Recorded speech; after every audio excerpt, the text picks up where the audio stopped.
بسم اللہ الرحمن الرحیم۔ پیش خدمت ہے کہانی اندھا جادوگر۔ ملک نجاشیہ کا بادشاہ سلاسی ظالم اور لالچی تھا۔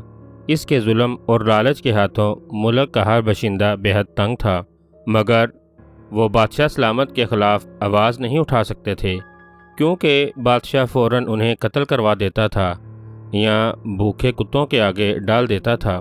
بادشاہ سلاسی کی ایک ہی بیٹی تھی جس کا نام شہزادی بہار تھا۔ وہ تھی بے حد خوبصورت اور حسین، اس کے حسن کے دور دور تک چرچے تھے، مگر کوئی بھی شہزادہ اس سے شادی کے لیے تیار نہیں ہوتا تھا، کیونکہ بادشاہ سلاسی کے ظلم سے ڈرتے تھے۔ وہ یہ سمجھتے تھے کہ جس طرح بادشاہ ظالم ہے، اسی طرح شہزادی بہار بھی اپنے باپ کے بالکل برعکس تھی۔ وہ بے حد رحم دل طبیعت کی مالک تھی اور اپنے باپ کے ظلم پر دل ہی دل میں کڑتی رہتی تھی، مگر وہ مجبور تھی، کچھ نہیں کر سکتی تھی، اسی لیے خاموش رہ جاتی۔ جب شہزادی جوان ہو گئی اور کسی طرف سے بھی اس کا رشتہ نہ آیا تو بادشاہ بے حد گھبرایا۔ وہ چاہتا تھا کہ شہزادی کی شادی بڑی دھوم دھام سے کرے، مگر کوئی رشتہ ہی نہیں آتا تھا۔ ادھر شہزادی بھی غمگین رہنے لگی تھی۔ بادشاہ نے اپنے وزیروں سے اس سلسلے میں مشورہ کیا، مگر وزیر بھی بادشاہ کی طرح ظالم طبیعت کے مالک تھے، اسی لیے وہ اسے کس طرح کہتے کہ وہ ظلم چھوڑ دے اور نیک ہو جائے۔ ایک دن شہزادی بہار کو لیٹے لیٹے خیال آیا کہ وہ دنیا کی سیر کرے اور دیکھے کہ دنیا میں کیسے کیسے لوگ بستے ہیں اور ان کے رسم و رواج کیا ہیں۔ شاہی محل میں اکیلے رہتے رہتے وہ تنہائی سے تنگ آ چکی تھی، چنانچہ یہ فیصلہ کر کے وہ اٹھی اور پھر بادشاہ کے کمرہ خاص کی طرف بڑھ گئی۔ بادشاہ اپنے کمرہ خاص میں ایک خوبصورت تخت پر بیٹھا تھا اور اس کے سامنے ایک غریب آدمی کو کوڑے لگائے جا رہے تھے۔ غریب آدمی چیخیں مار رہا تھا، معافی کی فریادیں کر رہا تھا، مگر بادشاہ کہکے لگا رہا تھا، خوش ہو رہا تھا۔ جیسے ہی شہزادی کمرے میں داخل ہوئی، بادشاہ نے ہاتھ اٹھا کر جلاد کو کوڑے مارنے سے روک دیا۔ شہزادی نے آگے بڑھ کر بادشاہ کو سلام کیا۔ آؤ شہزادی، کیسے آنا ہوا؟ بادشاہ نے شہزادی کی طرف ہاتھ بڑھاتے ہوئے پوچھا۔ ابا جان، آپ اس غریب کو کیوں کوڑوں سے پٹوا رہے ہیں؟ اس کو معاف کر دیں۔ شہزادی نے غریب نوجوان کی طرف ہمدردی سے دیکھتے ہوئے کہا، ہاں، ہماری بیٹی بڑی رحم دل ہے اور رحم دلی ہمارے ملک میں جرم ہے۔ اگر تم ہماری بیٹی نہ ہوتی تو ہم تمہیں بھی ابھی قتل کروا دیتے۔ بادشاہ نے کہکا لگاتے ہوئے کہا، ابا جان، غصاخی معاف، رحم دلی اچھے بادشاہوں کا وصف ہوتا ہے۔ ظالم کے دن تھوڑے ہوتے ہیں۔ ظالم پر اللہ تعالیٰ اپنا قہر نازل کرتا ہے اور پھر اسے کہیں پناہ نہیں ملتی۔ شہزادی نے ترکی بہ ترکی جواب دیا اور بادشاہ غصے اور جلال کے عالم میں اچھل کر کھڑا ہو گیا۔ زبان بند کرو غستاخ شہزادی، تم میں یہ جرت کیسے ہوئی کہ تم بادشاہ نجاشیہ کے سامنے اپنی گندی زبان کھولو؟ دفع ہو جاؤ یہاں سے، ایسا نہ ہو کہ ہمارا جلال تمہیں کسی بھیانک سزا میں مبتلا کر دے۔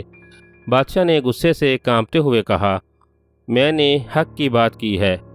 بادشاہ سلامت، ویسے حق کی بات کرنا جرم ہے تو میں اس جرم کی ہر سزا بھگتنے کے لیے تیار ہوں۔ شہزادی بہار نے بھی تن کر کہا، آخر وہ بھی شہزادی تھی، کوئی عام عورت تو نہیں تھی۔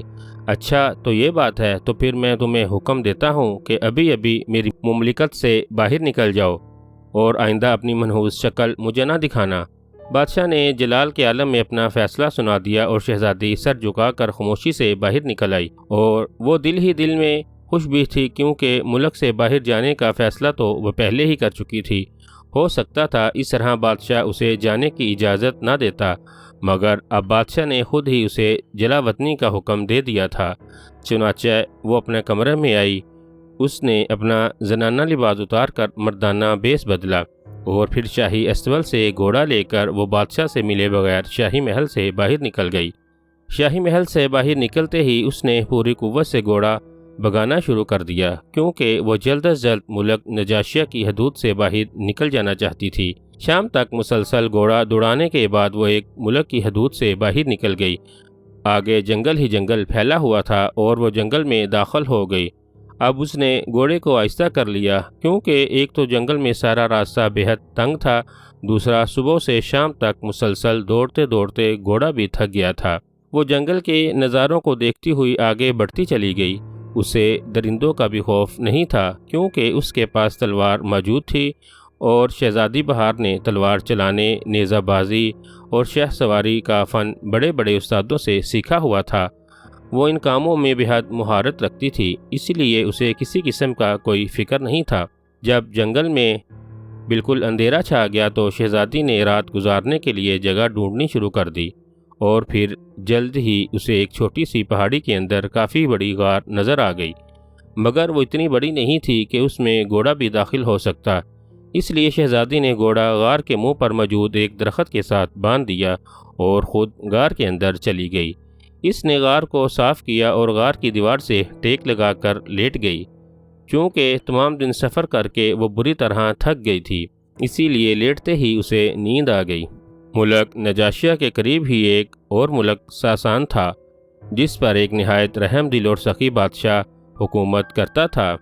اس کا ایک ہی بیٹا تھا، شہزادہ جعفر بہت حسین اور خوبصورت نوجوان تھا۔ اس کے ساتھ ساتھ وہ انتہائی بہادر اور طاقتور بھی تھا۔ وہ رحم دلی میں اپنے باپ سے بھی آگے تھا۔ اس کے ملک کی تمام رعایا اس سے بہت محبت کرتی تھی۔ وہ بھی اپنی رعایا کے دکھ درد میں برابر کا شریک رہتا تھا اور کسی کو بھی غریب رعایا پر ظلم نہیں کرنے دیتا تھا، اسی لیے تمام رعایا اس کے گن گاتی تھی۔ بادشاہ بھی شہزادہ جعفر کی تعریفیں سن سن کر خوش ہوتا تھا اور اتنی نیک اولاد دینے پر اللہ تعالیٰ کا شکر ادا کرتا تھا۔ شہزادہ جعفر شکار کا بہت شوقین تھا۔ آج بھی وہ اپنے ساتھیوں کے ساتھ شکار کے لیے ملک نجاشیہ کی سرحد کے قریب جنگل میں موجود تھا۔ اس وقت رات ہو گئی تھی اور وہ اس کے ساتھی اس جنگل میں پڑاؤ ڈالنے کے لیے جگہ ڈھونڈ رہے تھے۔ ڈھونڈتے ڈھونڈتے وہ بھی اس پہاڑی کے قریب آ گئے جس غار میں شہزادی بہار سوئی ہوئی تھی۔ جیسے ہی وہ پہاڑی کے قریب پہنچے، انہیں غار کے باہر ایک درخت کے ساتھ بندھا ہوا گھوڑا نظر آ گیا۔ ارے یہ گھوڑا یہاں کس نے باندھا ہے؟ شہزادے نے حیران ہو کر اپنے ساتھی سے پوچھا۔ معلوم نہیں جناب، ویسے میرا خیال ہے کہ گھوڑے کا مالک ضرور اندر غار میں موجود ہوگا، اسی لیے گھوڑا غار کے منہ پر بندھا ہوا ہے، شاید کوئی مسافر ہوگا۔ ساتھی نے جواب دیا، ہمیں معلوم کرنا چاہیے یہ مسافر کون ہے، ایسا نہ ہو بیچارہ کسی تکلیف میں ہو۔ شہزادے نے کہا۔ اسی ہی لمحے درخت کے ساتھ بندھے ہوئے شہزادی بہار کے گھوڑے نے جب اپنے سامنے بہت گھوڑے دیکھے تو وہ زور سے ہنہنانے لگا۔ اس کے جواب میں شہزادے اور اس کے ساتھیوں کے گھوڑے بھی ہنہنانے لگے۔ گھوڑوں کی آوازوں سے سارا جنگل گونج اٹھا۔ شہزادہ اور اس کے ساتھی گھوڑوں سے اتر کر غار کے دہانے کی طرف بڑھنے لگے۔ ادھر گھوڑوں کی آوازوں سے غار میں سوئی ہوئی شہزادی کی آنکھ بھی کھل گئی، چنانچہ وہ بھی اٹھ کر تیزی سے غار کے دہانے کی طرف بڑھ آئی۔ اتنی دیر میں شہزادہ اپنے ساتھیوں سمیت غار کے سامنے پہنچ چکا تھا۔ اس نے دیکھا کہ ایک خوبصورت نوجوان غار کے دہانے سے باہر نکل رہی تھی اور پھر وہ آمنے سامنے کھڑے ہو گئے۔ اس وقت چاند کی چاندنی ہر طرف پھیلی ہوئی تھی اور اس چاندنی میں شہزادی بہار کا حسن اور بھی زیادہ نکھر آیا تھا۔ یہی حال شہزادہ جعفر کا بھی تھا۔ اس کے وجیحہ اور باوقار چہرے کو چاندنی نے اور بھی روشن کر دیا تھا۔ وہ دونوں ایک دوسرے کے سامنے کھڑے حیرت بھری نظروں سے ایک دوسرے کو دیکھ رہے تھے۔ پھر شہزادہ جعفر نے اپنے آپ کو سنبھالا اور ہمدردانہ لہجے میں شہزادی بہار سے پوچھنے لگا، نوجوان تم کون ہو اور اس جنگل میں اکیلے کس لیے آئے ہو؟ تمہیں کوئی تکلیف تو نہیں؟ میرا نام بہار ہے اور میں ایک تاجر کا لڑکا ہوں۔ میں اس جنگل سے گزر رہا تھا کہ رات ہو گئی اور رات گزارنے کے لیے میں غار میں سو گیا۔ گھوڑوں کی آوازیں سن کر باہر آ گیا ہوں۔ تم بتلاؤ تم کون ہو؟ شہزادی بہار نے مردانہ لہجے میں کہا، میرا نام جعفر ہے اور میں ملک ساسان کا شہزادہ ہوں، مگر تم شکل و صورت سے تو تاجر معلوم نہیں ہوتے، تم تو کسی ملک کے شہزادے معلوم ہوتے ہو۔ شہزادے جعفر نے مسکراتے ہوئے کہا، اور تم کیسے تاجر ہو کہ تمہارے پاس نہ سامان ہے اور نہ ہی کوئی آدمی؟ تم کس ملک میں جا رہے ہو اور کس چیز کی تجارت کرتے ہو؟ شہزادے نے شہزادی کے چہرے کو غور سے دیکھتے ہوئے مزید کہا۔ اب شہزادی ششپن میں پڑ گئی، کیونکہ اسے تو کسی ملک کے متعلق معلوم ہی نہیں تھا۔ وہ شہزادے کو کیا بتلاتی کہ کہاں جا رہی ہے، اس لیے خاموش ہو گئی۔ جواب دو، شہزادے نے کہا۔ اس سے پہلے کہ شہزادی کوئی جواب دیتی، اچانک چھوٹا سا جانور بھاگتا ہوا جاڑی سے نکلا اور شہزادی بہار کے پاؤں سے ٹکراتا ہوا گزر گیا۔ اچانک کسی جانور کے ٹکرانے سے شہزادی بہار بری طرح سے اچھلی اور دوسرے لمحے اس کے سر پر بندھی ہوئی پگڑی نیچے آ گری اور شہزادی کے لمبے لمبے بال کھل گئے۔ شہزادی نے جلدی سے اپنے بال سنبھالنے چاہے مگر اس کا راز کھل چکا تھا۔ ارے تم تو عورت ہو، شہزادے نے آگے بڑھ کر اس کا ہاتھ پکڑتے ہوئے کہا۔ اب اصل حقیقت بتلانے کے علاوہ اور کوئی چارہ نہیں تھا، اس لیے شہزادی بہار نے شرمندہ لہجے میں کہا، ہاں شہزادے، میں عورت ہوں اور مردانہ بیس بدل کر گھر سے نکلی ہوں تاکہ مجھے عورت سمجھ کر کوئی میری طرف بری نظر نہ ڈالے۔ یہ تو بات ہے۔ بہرحال اب تم سچ سچ بتاؤ کہ تم کون ہو اور کیوں مردانہ لباس میں اس جنگل میں گھوم رہی ہو؟ تم پر کیا فتح ہے؟ یقین کرو شہزادہ جعفر تمہاری مشکل حل کرنے کے لیے اپنی جان کی بازی بھی لگا دے گا۔ شہزادے جعفر نے جذبات بھرے لہجے میں کہا، تمہارا شکریہ شہزادے، مگر میں تم سے درخواست کروں گی تم مجھے میرے حال پر چھوڑ دو اور مجھ سے کچھ مت پوچھو۔ شہزادی بہار نے مضبوط لہجے میں کہا، نہیں، یہ نہیں ہو سکتا۔ میں جانتے بوجھتے بھی تمہیں اکیلا نہیں چھوڑ سکتا۔ میں ہر قیمت پر تمہاری مدد کرنے کا فیصلہ کر چکا ہوں۔ شہزادہ جعفر نے شہزادی کا ہاتھ پکڑتے ہوئے کہا۔ اس کی نظروں سے صاف ظاہر ہے کہ وہ شہزادی کو دل سے پیار کرنے لگا تھا۔ شہزادی نے پہلے تو ہاتھ چھڑانا چاہا اور پھر نہ جانے کیا سوچ کر خاموش ہو گئی۔ اچھا تم اپنے ساتھیوں کو ذرا دور بھیج دو، میں نہیں چاہتی کہ تمہارے ساتھی میرے راز میں شریک ہوں، شہزادی بہار نے کہا، اور پھر شہزادے کے اشارے پر اس کے ساتھی پیچھے ہٹ گئے۔ جب وہ کافی دور چلے گئے تو شہزادی نے پہلے تو اپنا ہاتھ چھڑایا، پھر شہزادے کو بیٹھنے کا اشارہ کرتے ہوئے خود بھی گھاس پر بیٹھ گئی۔ شہزادہ اس کے قریب بیٹھ گیا اور بڑی اشتیاق بھری نظروں سے شہزادی کو دیکھنے لگا۔ شہزادے، اگر میں نہ بتلاؤں تو تم کیا کرو گے؟ شہزادی بہار نے مسکراتے ہوئے پوچھا۔ وہ خود بھی شہزادے جعفر کو پسند کرنے لگی تھی۔ کروں گا کیا؟ تمہارے پاس بیٹھا تمہیں دیکھتا رہوں گا، اور بھلا کر بھی کیا سکتا ہوں؟ شہزادے نے بڑی بے بسی سے جواب دیا، اور شہزادی بہار کھلکھلا کر ہنس پڑی۔ اچھا تو سنو شہزادے، میرا نام بہار ہے اور میں ملک نجاشیہ کی شہزادی ہوں، شہزادی بہار نے کہا، اور اس کی بات سنتے ہی شہزادہ جعفر چونک پڑا۔ تم اس ظالم بادشاہ سلاسی کی بیٹی ہو؟ شہزادے نے نفرت آمیز لہجے میں کہا۔ ہاں، میں اسی ظالم بادشاہ کی لڑکی ہوں، شہزادی نے شرمندگی سے سر جھکاتے ہوئے کہا۔ تو پھر معاف کرنا، میں تمہاری کوئی مدد نہیں کر سکتا، میں ظالموں کی مدد کو بھی ظلم ہی سمجھتا ہوں، شہزادے نے غصے سے اٹھتے ہوئے کہا۔ شہزادی پہلے تو اسے مسکراتی ہوئی نظروں سے دیکھتی رہی، پھر اس نے سنجیدگی سے کہا، مگر شہزادے تم یہ کیسے سوچ لیا کہ اگر میرا باپ ظالم ہے تو میں بھی ضرور ظالم ہوں گی؟ شہزادی بھی اٹھ کھڑی ہوئی تھی۔ تو کیا تم اپنے باپ کے ظلم میں شریک نہیں ہو؟ ہمیں تو اب تک یہی اطلاع ملی تھی کہ تم بھی اپنے باپ کی طرح ظالم ہو، شہزادے نے بڑے حیرت بھرے لہجے میں کہا۔ نہیں شہزادے، تمہیں جو اطلاع ملی تھی وہ غلط ہے، میں اس ظالم بادشاہ کی بیٹی ضرور ہوں، مگر میرے سینے میں ایک درد بھرا دل ہے، اور ظالم کے خلاف ڈٹ کر کھڑے ہونے کی پاداش میں ہی میں نے جلاوطنی کی ہے، شہزادی نے سنجیدگی سے جواب دیا، اور پھر اس نے اس غریب نوجوان کو کوڑے سے پٹنے والے اور بادشاہ کے سامنے حق بات کہنے اور پھر اس کی پاداش میں جلاوطن ہونے کا تمام قصہ سنا دیا۔ اب تو شہزادے کی آنکھیں کھل گئیں۔ اس نے آگے بڑھ کر بڑے عاجزانہ لہجے میں شہزادی سے کہا، مجھے معاف کر دو شہزادی، میں نے بغیر سوچے سمجھے تم پر ظالم ہونے کا الزام لگا دیا ہے، میں قصوروار ہوں، جو تم سزا چاہو مجھے دے دو، مگر مجھے معاف ضرور کر دو۔ ٹھیک ہے شہزادے، میں تمہیں معاف کرتی ہوں، مگر اب میرا فیصلہ سن لو کہ میں اب تم سے کوئی بات نہیں کروں گی، میں جا رہی ہوں، میرے پیچھے آنے یا بلانے کی کوشش نہ کرنا، شہزادی نے روٹھتے ہوئے کہا، اور پھر مڑ کر اپنے گھوڑے کی طرف بڑھنے لگی۔ جب تم مجھے معاف کر چکی ہو تو پھر یہ ناراضگی کیوں؟ تم میرے ساتھ چلو، میرے والد تم سے مل کر ضرور خوش ہوں گے، اور پھر میں اپنے والد سے اجازت لے کر تمہارے باپ کے خلاف لڑوں گا، میرا وعدہ ہے کہ میں تمہیں نجاشیہ کا تخت ضرور دلوا دوں گا، شہزادے نے شہزادی سے مخاطب ہو کر کہا، مگر شہزادی نے جواب دینے کی بجائے گھوڑا درخت سے کھولا، اور پھر اس پر سوار ہو کر اس نے ایک نظر شہزادے کو دیکھا اور دوسرے ہی لمحے گھوڑے کو ایڑ لگا دی، اور پھر اس سے پہلے کہ شہزادہ اس کی طرف لبکتا، شہزادی کا گھوڑا سر پٹ بھاگ اٹھا۔ رک جاؤ شہزادی، رک جاؤ، شہزادے نے بے چین ہو کر اسے آواز دی، مگر شہزادی نہ رکی اور آگے بڑھتی ہی چلی گئی۔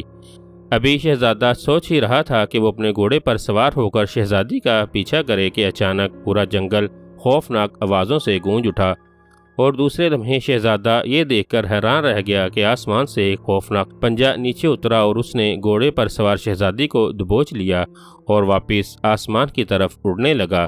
بچاؤ بچاؤ شہزادے، مجھے بچاؤ۔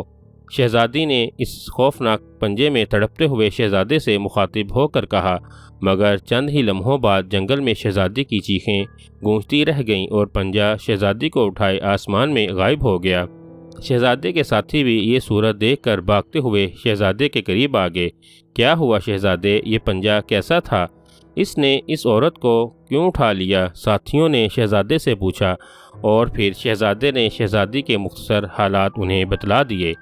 چلو اچھا ہوا، اس ظالم بادشاہ کی بیٹی کے ساتھ یہی سلوک ہونا چاہیے تھا، ایک ساتھی نے کہا۔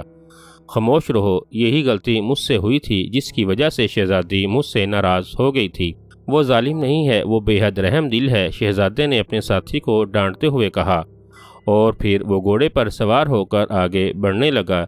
اس کے ساتھی بھی خاموش اس کے پیچھے چل دیے۔ شہزادہ بے حد غمگین اور ملموم لگ رہا تھا۔ کیا بات ہے شہزادے، آپ یکدم غمگین کیوں ہو گئے ہیں؟ ایک منہ چھڑے ساتھی نے شہزادے سے ڈرتے ڈرتے پوچھا۔ کچھ نہیں، میں شہزادی بہار کے متعلق سوچ رہا ہوں۔ اس نے مجھے اس پنجے سے بچانے کے لیے کہا اور میں ضرور اسے بچاؤں گا، میں شہزادی کو ضرور واپس حاصل کروں گا، شہزادے نے جواب دیا۔ مگر شہزادے صاحب، نہ جانے وہ پنجہ کیسا تھا اور کیا ہے، مجھے تو کوئی جادو وغیرہ کا چکر معلوم ہوتا ہے، آپ چھوڑیں اس مسئلے کو اور شکار کھیلیں، ساتھی نے جواب دیا۔ نہیں، میں شہزادی کو ہر قیمت پر حاصل کروں گا، چاہے اس کے لیے میری جان ہی کیوں نہ چلی جائے، اور ہم شکار نہیں کھیلیں گے بلکہ واپس اپنے ملک جا رہے ہیں، شہزادے نے تلخ لہجے میں کہا اور پھر گھوڑا بھگا دیا۔ اس کے ساتھی بھی اس کے پیچھے گھوڑا دوڑانے پر مجبور ہو گئے۔ شمیر جادوگر بہت بڑا جادوگر تھا، وہ اتنے طلسم جانتا تھا کہ پوری دنیا میں سامری کے علاوہ کوئی جادوگر اس کی ٹکر کا نہ تھا۔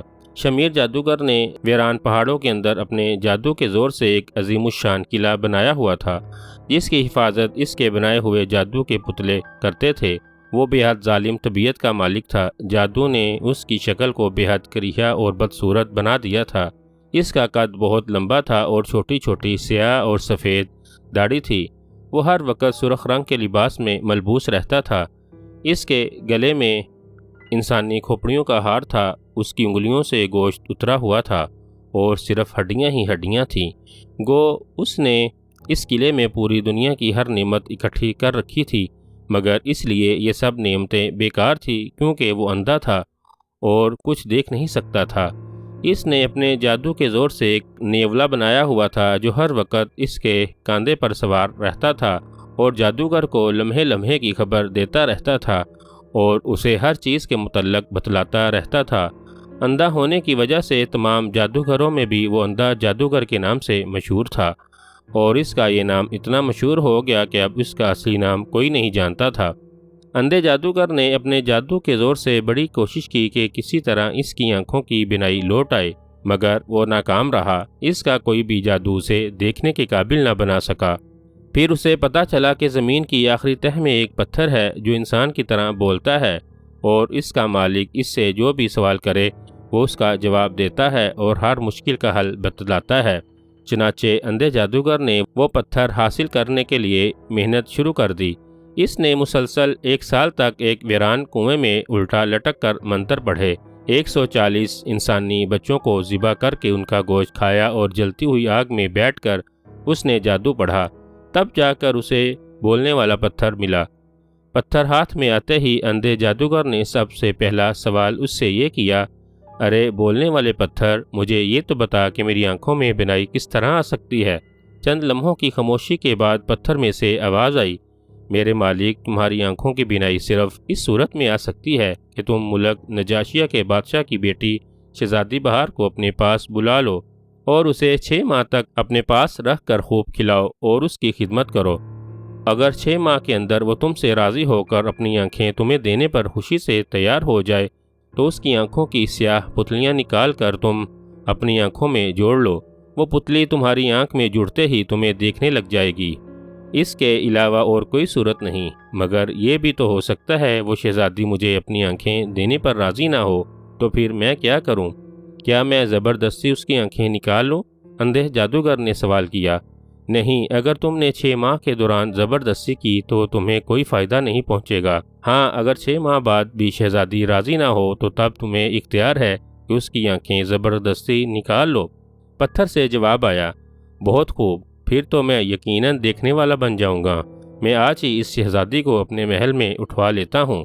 اندھے جادوگر نے خوشی سے اچھلتے ہوئے کہا، مگر میرے مالک، ایک بات سے ہوشیار رہنا، ایک شہزادہ اس شہزادی کو تمہارے پنجے سے چھڑانے آئے گا۔ اس شہزادے سے ہوشیار رہنا، وہ تمہارے لیے خطرناک بھی ثابت ہو سکتا ہے۔ پتھر نے مزید کہا، ہو تم ابھی نئے میرے پاس آئے ہو، اس لیے تمہیں معلوم نہیں میں کتنا طاقتور جادوگر ہوں۔ ایک معمولی سا شہزادہ بھلا میرا کیا بگاڑ سکتا ہے؟ اندھے جادوگر نے بڑے طنزیہ لہجے میں کہا، مگر پتھر سے کوئی جواب نہ آیا، اور اندھے جادوگر نے پتھر اٹھا کر ایک طرف رکھا اور پھر تیز تیز قدم اٹھاتا ہوا اپنے خاص کمرے کی طرف چل دیا۔ وہ جلد از جلد شہزادی بہار کو اغوا کرنا چاہتا تھا۔ اپنے خاص کمرے میں پہنچتے ہی وہ ایک بڑے گولے کے سامنے جا کر رک گیا۔ اس نے اپنا ہاتھ اٹھا کر گولے کے اوپر پھیرا اور دوسرے ہی لمحے گولا روشن ہو گیا۔ شہزادی بہار کہاں ہے؟ اندھے جادوگر نے گولے سے مخاطب ہو کر کہا، اور دوسرے ہی لمحے گولے پر ایک جنگل کا منظر ابھر آیا، جس میں شہزادی بہار شہزادہ جعفر کے ساتھ کھڑی باتیں کر رہی تھی، اور پھر وہ مڑ کر اپنے گھوڑے کی طرف بڑھنے لگی۔ گولے پر یہ منظر ابھرتے ہی نیولے نے جادوگر کو بتلانا شروع کر دیا کہ شہزادی بہار گھوڑے پر چڑھ رہی ہے اور اب وہ گھوڑے کو بھگا رہی ہے۔ نیولے کی بات سنتے ہی اندھے جادوگر نے اپنا دایاں ہاتھ اٹھایا اور پھر زیر لب ایک منتر پڑھ کر اس نے اپنے ہاتھ کو جھٹکا اور پھر زور سے کہا، طلسمی پنجے جاؤ اور پلک چھپکنے میں شہزادی بہار کو اٹھا کر میرے سامنے حاضر کرو۔ اور پھر نیولے نے اسے بتلایا کہ شہزادی کا گھوڑا جنگل میں بھاگ رہا ہے اور ایک خوفناک پنجہ اس کی طرف بڑھ رہا ہے، اور پنجے نے شہزادی کو پکڑ لیا ہے۔ دوسرے لمحے ایک کڑاکے کی آواز کمرے میں گونجی اور دیوار سے ایک خوفناک پنجہ نمودار ہوا۔ اس میں شہزادی بہار موجود تھی۔ اس وقت وہ بے ہوش ہو چکی تھی۔ پنجے نے شہزادی کو جادوگر کے سامنے لٹایا اور خود غائب ہو گیا، اور اس کے ساتھ ہی وہ طلسمی گولا بھی دوبارہ تاریک ہو گیا۔ نیولے نے جادوگر کو شہزادی کی آمد کے متعلق بتلایا، اور جادوگر نے جھک کر شہزادی کو یوں اٹھا لیا جیسے اس نے ہاتھ میں کوئی پھول پکڑا ہوا ہو۔ وہ شہزادی کو اٹھائے کمرہ خاص سے نکلا اور پھر مختلف برآمدوں سے گزرتا ہوا ایک بہت بڑے کمرے کے دروازے میں داخل ہو گیا۔ یہ کمرہ انتہائی خوبصورت ساز و سامان سے بھرا ہوا تھا۔ ایسا ساز و سامان بڑے سے بڑے بادشاہ نے کبھی خواب میں بھی اس کا تصور نہ کیا ہو۔ اندھے جادوگر نے شہزادی کو کمرے کے درمیان بچھے ہوئے ایک انتہائی خوبصورت اور آرام دہ پلنگ پر لٹا دیا اور خود ہٹ کر کھڑا ہو گیا۔ وہ چند لمحے خاموش کھڑا رہا، پھر اس نے اپنا بایاں ہاتھ اٹھا کر ایک منتر پڑھا، اور دوسرے ہی لمحے شہزادی نے آنکھیں کھول دی۔ پہلے تو وہ چند لمحوں تک خالی نظروں سے ادھر ادھر دیکھتی رہی، پھر جیسے ہی اس کے حواس واپس آئے تو اس کی نظریں قریب کھڑے اندھے جادوگر کے ہیبت ناک اور بدصورت چہرے پر پڑی۔ وہ چیخ مار کر اٹھ بیٹھی، کون ہو تم؟ میں اس وقت کہاں ہوں؟ شہزادی بہار نے انتہائی خوف زدہ لہجے میں کہا۔ اس کے ساتھ ہی اس کی نظریں اندھے جادوگر کے کاندھے پر بیٹھے ہوئے نیولے پر پڑی، جو اپنی چھوٹی مگر بے حد چمکدار آنکھوں سے اسے دیکھ رہا تھا۔ وہ اور بھی خوف زدہ ہو گئی۔ ڈرو نہیں لڑکی، تمہیں یہاں کوئی تکلیف نہیں ہوگی، اندھے جادوگر نے انتہائی نرم لہجے میں شہزادی بہار سے مخاطب ہو کر کہا۔ نہیں، مجھے واپس میرے گھر بھیجو، میں یہاں نہیں رہوں گی، شہزادی بہار نے پلنگ سے اترتے ہوئے کہا۔ خبردار، تم اب یہاں سے کہیں نہیں جا سکتی۔ میرا نام شمیر جادوگر ہے، اور میری اجازت کے بغیر دنیا کی کوئی طاقت تمہیں یہاں سے نہیں لے جا سکتی۔ تم یہیں رہو گی، اندھے جادوگر نے انتہائی غصیلے لہجے میں کہا۔ مگر تم کیا چاہتے ہو اور مجھے یہاں کیوں لے آئے ہو؟ شہزادی بہار نے خوفزدہ لہجے میں پوچھا۔ سنو لڑکی، میں اندھا ہوں اور میری بینائی اس صورت میں آ سکتی ہے اگر میں تمہاری آنکھیں اپنی آنکھوں میں لگا لوں۔ میں چاہوں تو زبردستی بھی ایسا کر سکتا ہوں، مگر میں نہیں چاہتا کہ زبردستی ایسا کروں۔ اگر تم خود ہی اپنی آنکھیں مجھے دے دو تو تمہارے حق میں یہ بہتر ہوگا۔ اس کے بدلے میں تمہیں دنیا کی ہر نعمت دینے کا وعدہ کرتا ہوں۔ یقین رکھو تم اپنے آپ کو دنیا کی خوش قسمت ترین لڑکی سمجھو گی، شمیر جادوگر نے تفصیل بتاتے ہوئے کہا۔ نہیں، ایسا نہیں ہو سکتا، ایسا ناممکن ہے۔ میں اپنی جان تو دے سکتی ہوں مگر اندھی ہونا گوارا نہیں کر سکتی۔ شہزادی بہار نے چیخ کر کہا، میرے لیے ہر چیز ممکن ہے، اگر تم شرافت سے نہ مانی تو میں زبردستی تمہاری آنکھیں نکال لوں گا۔ ہاں، اگر تم خود راضی ہو جاؤ تو میں وعدہ کرتا ہوں کہ جادو کے زور سے تمہاری اندھی آنکھوں میں بینائی پیدا کر دوں گا۔ اندھے جادوگر نے انتہائی سخت لہجے میں کہا، اگر تم اتنے بڑے جادوگر ہو تو اپنے جادو کے زور سے اندھی آنکھوں میں بینائی پیدا کر سکتے ہو تو اپنی بینائی بحال کر لو۔ شہزادی نے طنزیہ لہجے میں جواب دیا، اپنی آنکھیں ٹھیک کرنا میرے لیے ناممکن ہے، مگر تمہاری آنکھیں میں ٹھیک کر سکتا ہوں، اندھے جادوگر نے جواب دیا۔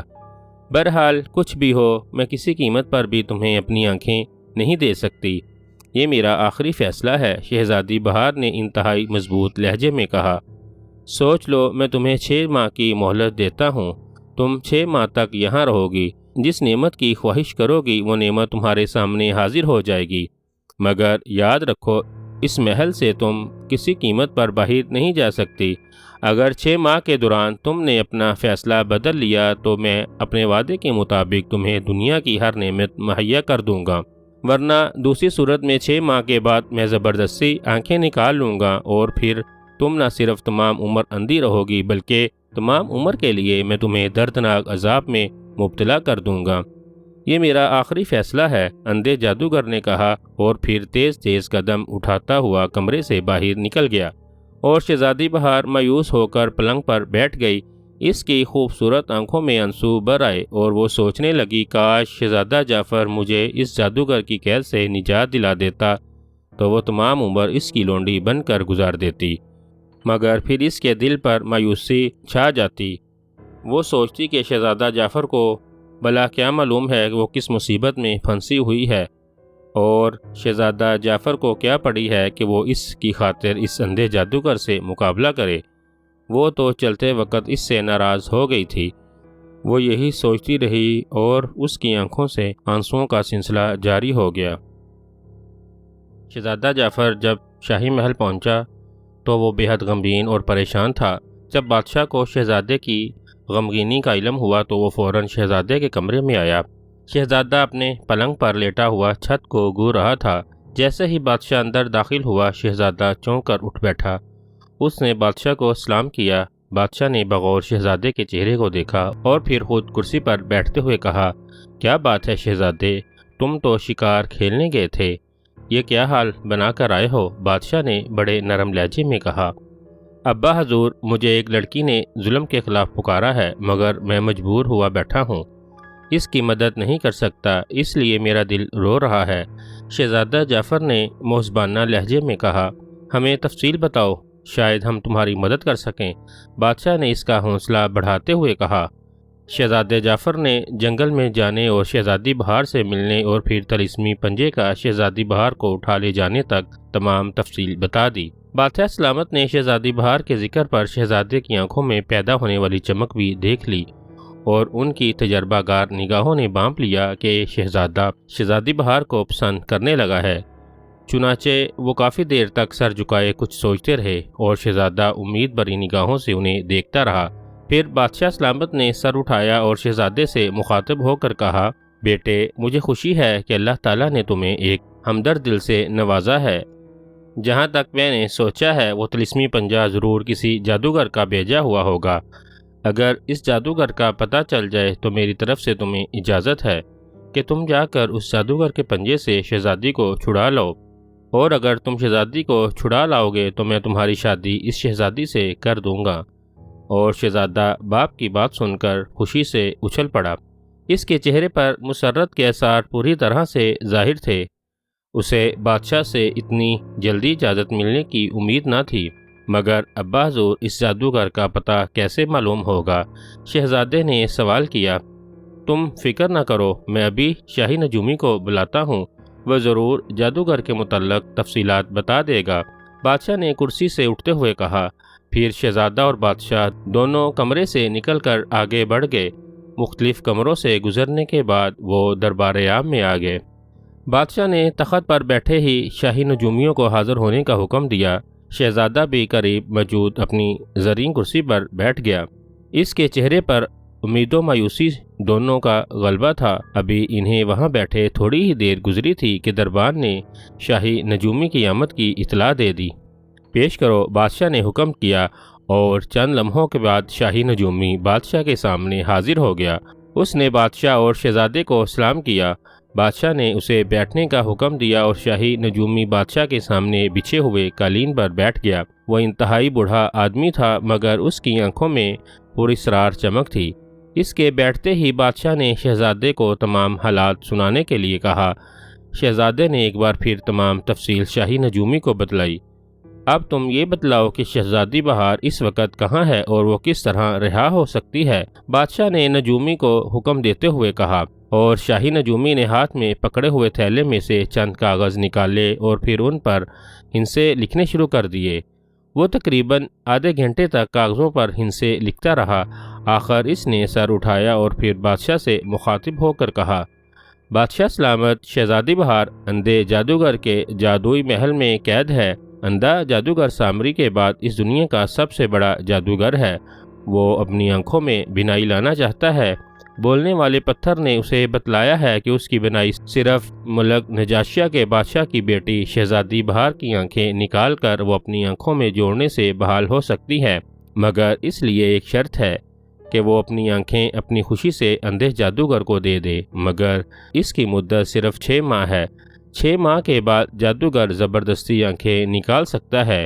چنانچہ اس وقت شہزادی بہار اس جادوگر کے پاس موجود ہے، اور اس نے کسی قیمت پر بھی اندھے جادوگر کو آنکھیں دینے سے انکار کر دیا ہے، اور اندھے جادوگر نے اسے 6 ماہ کی مہلت دی ہے۔ اگر 6 ماہ سے پہلے اندھے جادوگر کو ختم کر کے شہزادی کو رہا کرایا جائے تو ٹھیک ہے، ورنہ 6 ماہ کے بعد جادوگر اس کی آنکھیں نکال کر اسے مار ڈالے گا۔ شاہی نجومی نے تمام تفصیل بتاتے ہوئے کہا، اس اندھے جادوگر کا محل کہاں ہے؟ شہزادے نے جوش بھرے لہجے میں سوال کیا۔ شہزادہ حضور، اندھے جادوگر کا محل یہاں سے شمال کی طرف بہت دور ویران پہاڑوں کے درمیان موجود ہے، مگر اس محل کے اندر کوئی نہیں جا سکتا، کیونکہ اندھے جادوگر کی جادوئی پتلے اس کی حفاظت کرتے ہیں۔ شاہی نجومی نے موزبانہ لہجے میں جواب دیا، ہر جادو کا کوئی نہ کوئی توڑ ضرور ہوتا ہے، اگر تمہاری نظر میں ایسی کوئی بات ہے تو بتلاؤ۔ بادشاہ نے پوچھا۔ نجومی نے دوبارہ حساب لگانا شروع کر دیا، اور چند لمحوں بعد اس نے سر اٹھا کر شہزادے کی طرف دیکھا اور پھر دھیرے سے مسکراتے ہوئے کہا، شہزادہ حضور، جان کی ایمان پاؤں تو عرض کروں؟ ہاں ہاں، کھل کر بات کرو، بادشاہ نے نرم لہجے میں کہا۔ بادشاہ حضور، میرا حساب بتلاتا ہے کہ شہزادہ صاحب شہزادی بہار سے محبت کرنے لگے ہیں، اور شہزادی بہار بھی شہزادے سے محبت کرتی ہے۔ اس وقت بھی جادو کے قلعے میں وہ شہزادے ہی کو یاد کر رہی ہے۔ اگر شہزادہ حضور ہمت کرے تو اندھے جادوگر کو ختم کر کے شہزادی کو رہا کرا سکتے ہیں، مگر اس کے لیے انہیں کافی مشکلات کا سامنا کرنا پڑے گا، اور اس کے ساتھ ساتھ ضروری ہے کہ ان کے پاس سلیمانی انگوٹھی اور 2 شاخہ تلوار ہونی چاہیے۔ اس تلوار کا نام ذوالفقار ہے، اور یہ تلوار حضرت علی علیہ السلام کی ہے۔ شاہی نجومی نے جواب دیا، میں ضرور اس اندھے جادوگر کو ختم کر دوں گا، چاہے اس کے لیے میری جان بھی چلی جائے۔ شہزادے نے جوش بھرے لہجے میں کہا، مگر شہزادے، اس کے لیے سلیمانی انگوٹھی اور ذوالفقار کہاں سے لاؤ گے؟ بادشاہ نے تشویش بھرے لہجے میں کہا، نجومی بابا، بتلاؤ یہ چیزیں کہاں سے ملیں گی؟ یہ ایک نیک کام ہے، اس میں تمہیں بھی حد المقدور تعاون کرنا چاہیے۔ شہزادے نے نجومی سے مخاطب ہو کر کہا، اور نجومی نے دوبارہ حساب لگانا شروع کر دیا، اور بادشاہ اور شہزادہ امید بھری نظروں سے اسے دیکھنے لگے۔ چند لمحوں بعد نجومی نے سر اٹھایا تو اس کے چہرے پر مسکراہٹ دوڑ رہی تھی۔ اس نے بادشاہ سے مخاطب ہو کر کہا، بادشاہ سلامت، میرے حساب کے مطابق یہ دونوں چیزیں یہاں سے شمال کی طرف ایک بہت بڑے جنگل کے درمیان موجود ایک درویش کے پاس ہیں۔ اگر وہ چاہے تو یہ دونوں چیزیں شہزادے کو دے سکتا ہے، مگر میں تو یہی کہوں گا کہ شہزادہ صاحب یہ خیال اپنے دل سے نکال دیں۔ اندھا جادوگر بے حد طاقتور اور بے حد ظالم ہے، اس میں شہزادے کی جان کو بھی خطرہ ہو سکتا ہے۔ شاہی نجومی نے جواب دیا، نہیں ابا حضور، میں ضرور اس جادوگر سے مقابلہ کروں گا، یہ میرا آخری فیصلہ ہے۔ شہزادے نے جوش بھرے لہجے میں کہا، ٹھیک ہے نجومی، تم اب جا سکتے ہو۔ بادشاہ نے نجومی سے مخاطب ہو کر کہا، اور نجومی شاہی آداب بجا کر رخصت ہو گیا۔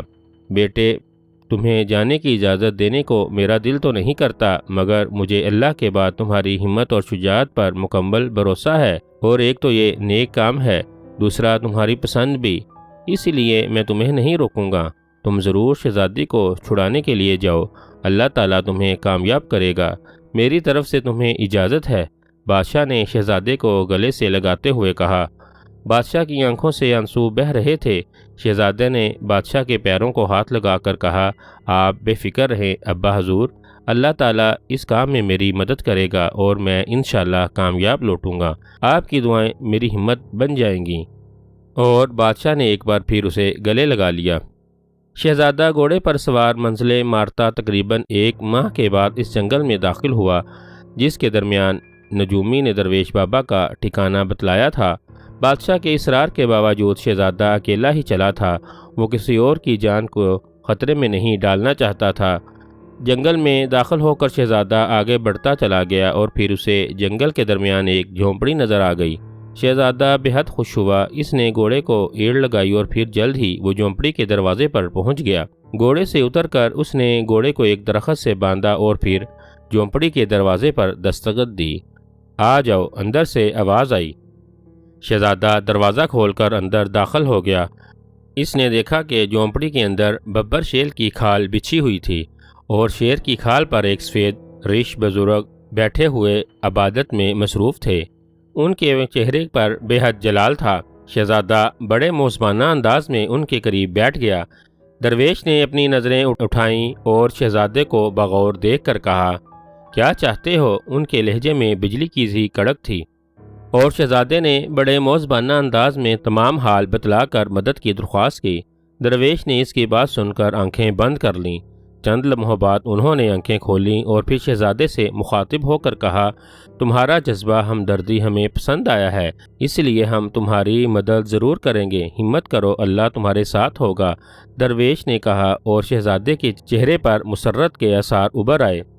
درویش نے شیر کی کھال کا ایک کونا اٹھایا اور پھر اس کے نیچے سے ایک انگوٹھی اور تلوار نکال کر شہزادے کے حوالے کرتے ہوئے کہا، یہ سلیمانی انگوٹھی ہے، اسے انگلی میں پہن لو، یہ تمہاری حفاظت کرے گی اور اس کی موجودگی میں تم پر کوئی جادو اثر نہیں کرے گا، اور یہ لو تلوار حیدری، اس تلوار کے مقابلے میں کوئی دشمن کھڑا نہیں ہو سکتا۔ درویش نے انگوٹھی اور تلوار شہزادے کے حوالے کرتے ہوئے کہا، آپ کا بہت بہت شکریہ حضور، اب مجھے اجازت دیجیے اور میرے لیے دعا فرمائیے۔ شہزادے نے موزبانہ لہجے میں کہا، تم خود وہاں تک نہیں پہنچ سکو گے، میں تمہیں پہنچا دیتا ہوں۔ درویش نے مسکراتے ہوئے کہا، اپنی آنکھیں بند کر لو، درویش نے مزید کہا اور شہزادے نے آنکھیں بند کر لیں۔ آنکھیں کھولو، درویش کی آواز سنائی دی اور شہزادے نے آنکھیں کھول دی، اور دوسرے لمحے حیرت سے اس کی آنکھیں پھٹی کی پھٹی رہ گئیں، کیونکہ وہ جھونپڑی کی بجائے ایک ویران پہاڑ کی چوٹی پر بیٹھا ہوا تھا اور سامنے ایک بہت بڑا محل نظر آ رہا تھا۔ محل بہت بڑا اور بے حد خوبصورت تھا۔ شہزادہ سمجھ گیا کہ یہی اندھے جادوگر کا محل ہے جس میں شہزادی بہار قید ہے۔ وہ تیزی سے اٹھ کھڑا ہوا، تلوار حیدری اس کے ہاتھ میں تھی اور انگوٹھی اس کی انگلی میں موجود تھی۔ تلوار سنبھالے شہزادہ جعفر پہاڑ سے نیچے اترنے لگا۔ جلد ہی وہ پہاڑ سے نیچے اتر کر محل کے قریب پہنچ گیا۔ ابھی وہ محل کے دروازے سے تھوڑی دور ہی تھا کہ اچانک محل کا دروازہ کھلا اور ایک گھوڑے سوار اس میں سے نکل کر تیزی سے شہزادی کی طرف بڑھا۔ گھوڑے سوار کے ہاتھ میں نیزہ تھا۔ شہزادہ رک کر اس کے قریب آنے کا انتظار کرنے لگا۔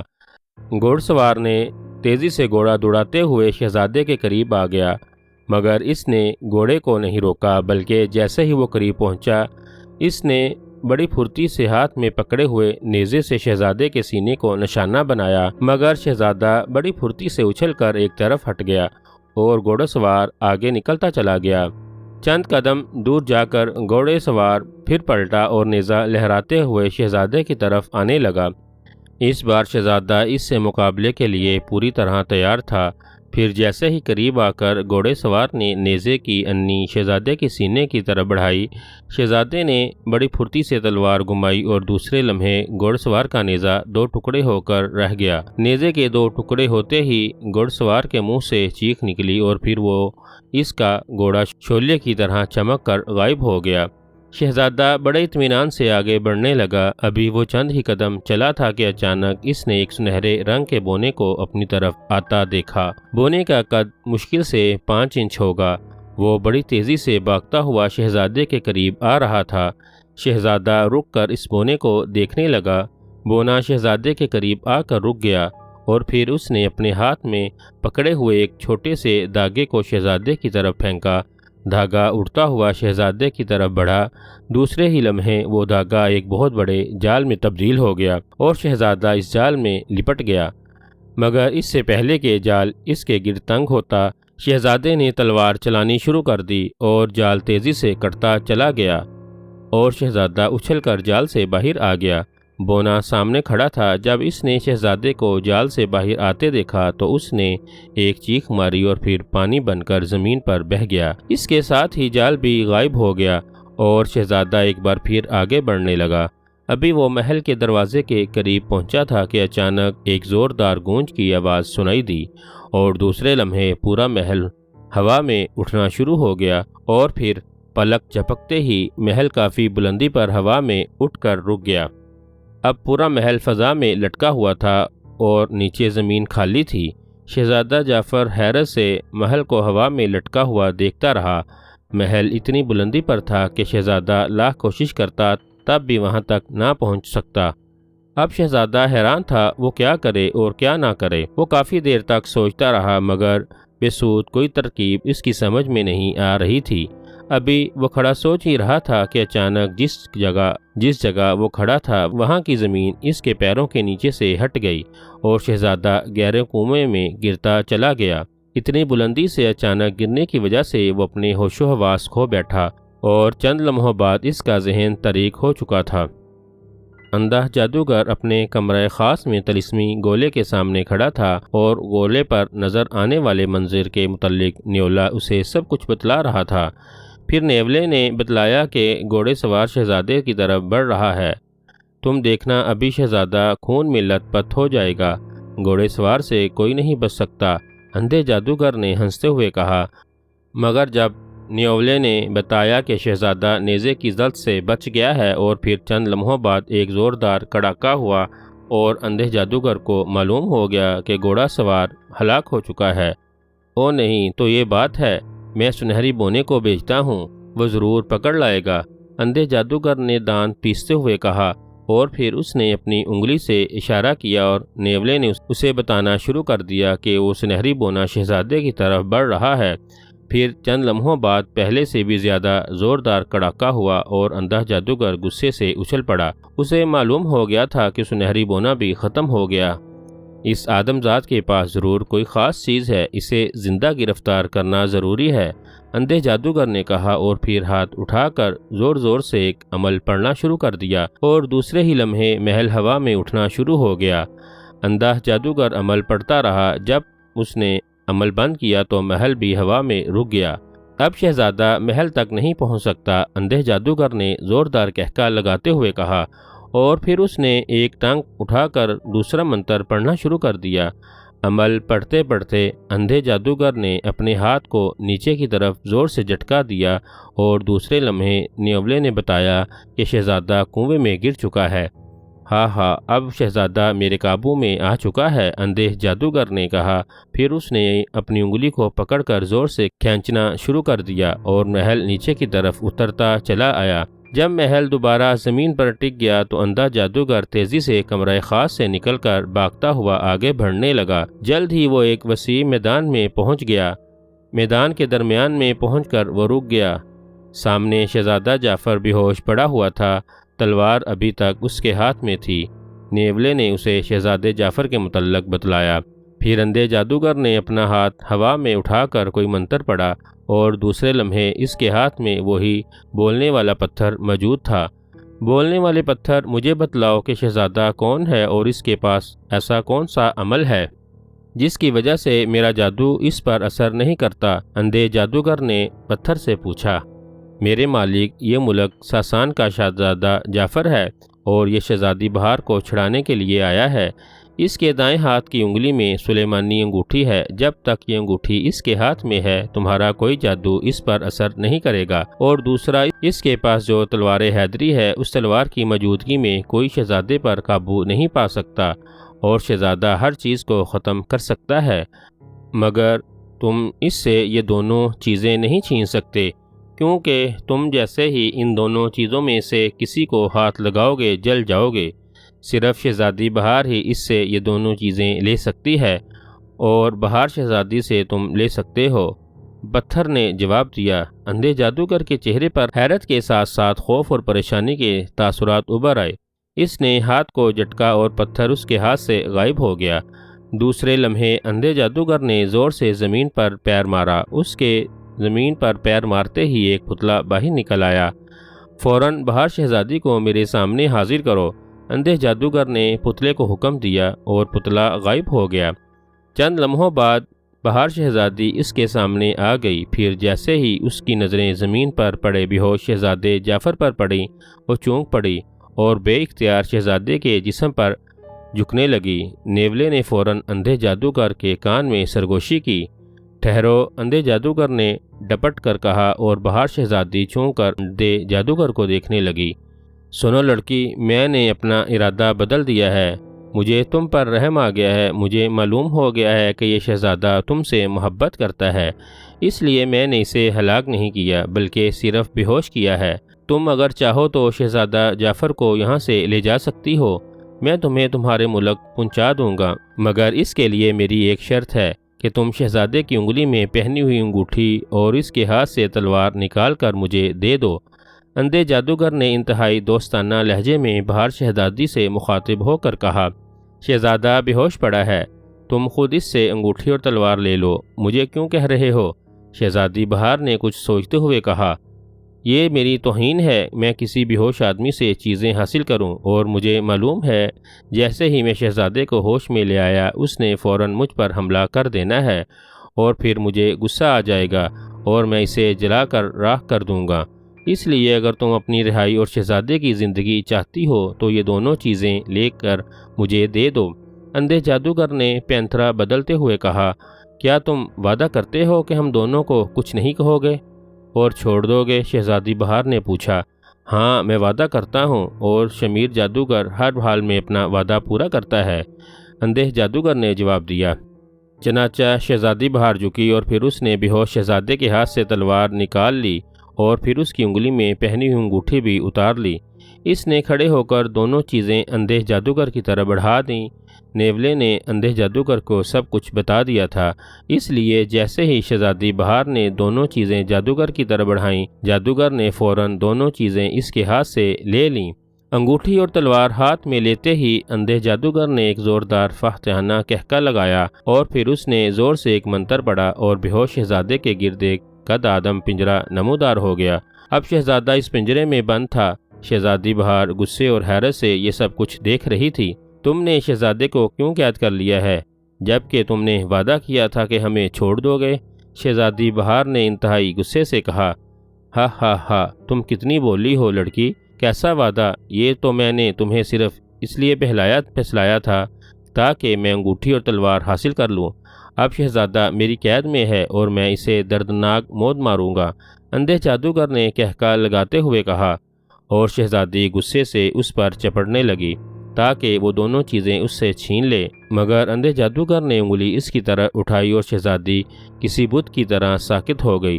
وہ حرکت کرنے سے معذور ہو گئی تھی۔ اسی لمحے اندھے جادوگر نے اپنا ہاتھ ہوا میں لہرایا اور بے ہوش پڑے شہزادے نے آنکھیں کھول دیں۔ ہوش میں آتے ہی شہزادہ اچھل کر کھڑا ہو گیا اور پھر اس نے تلوار اور انگوٹھی سنبھالی، مگر دونوں چیزیں غائب تھیں۔ پھر اس کی نظریں اندھے جادوگر پر پڑیں جس کے ہاتھ میں تلوار اور انگوٹھی موجود تھی۔ اس کے ساتھ ہی اس کے قریب کھڑی شہزادی کو بھی دیکھ لیا۔ مرنے کے لیے تیار ہو جاؤ شہزادے، اندھے جادوگر نے کہکا لگاتے ہوئے کہا۔ تم نے میری تلوار اور انگوٹھی کیسے لے لی؟ شہزادے نے حیرت بھرے لہجے میں کہا۔ ہاں ہاں، میرے لیے کوئی مشکل بات نہیں، ویسے تمہاری حیرت بجا ہے، میں خود براہ راست تم سے یہ دونوں چیزیں حاصل نہیں کر سکتا تھا، اس لیے میں نے شہزادی بہار کو استعمال کیا ہے اور شہزادی بہار نے رہائی کی لالچ میں آ کر یہ دونوں چیزیں مجھے دے دیں۔ اندھے جادوگر نے فاتحانہ لہجے میں جواب دیا، یہ جھوٹا ہے، اس نے مجھ سے وعدہ کیا تھا اگر میں یہ دونوں چیزیں اس کے حوالے کر دوں تو ہم دونوں کو رہا کر دے گا، مگر اس نے وعدہ پورا نہیں کیا، کاش میں اس کی باتوں میں نہ آتی۔ شہزادی بہار نے روتے ہوئے کہا، اس کی آنکھوں سے آنسو بہہ رہے تھے۔ رو مت، بولی شہزادی، یہ جادوگر اسی طرح مکار ہوتے ہیں، بہرحال خدا پر بھروسہ رکھو۔ شہزادے جعفر سے شہزادی بہار کا رونا نہ دیکھا گیا تو اس نے اسے تسلیاں دینی شروع کر دیں۔ کل رات چاند کی 14ویں ہے، کل میں کالی دیوی پر تمہیں قربان کروں گا اور کالی دیوی خوش ہو کر مجھے اور طاقتیں بخشے گی اور پھر میں سامری سے بھی بڑا جادوگر بن جاؤں گا۔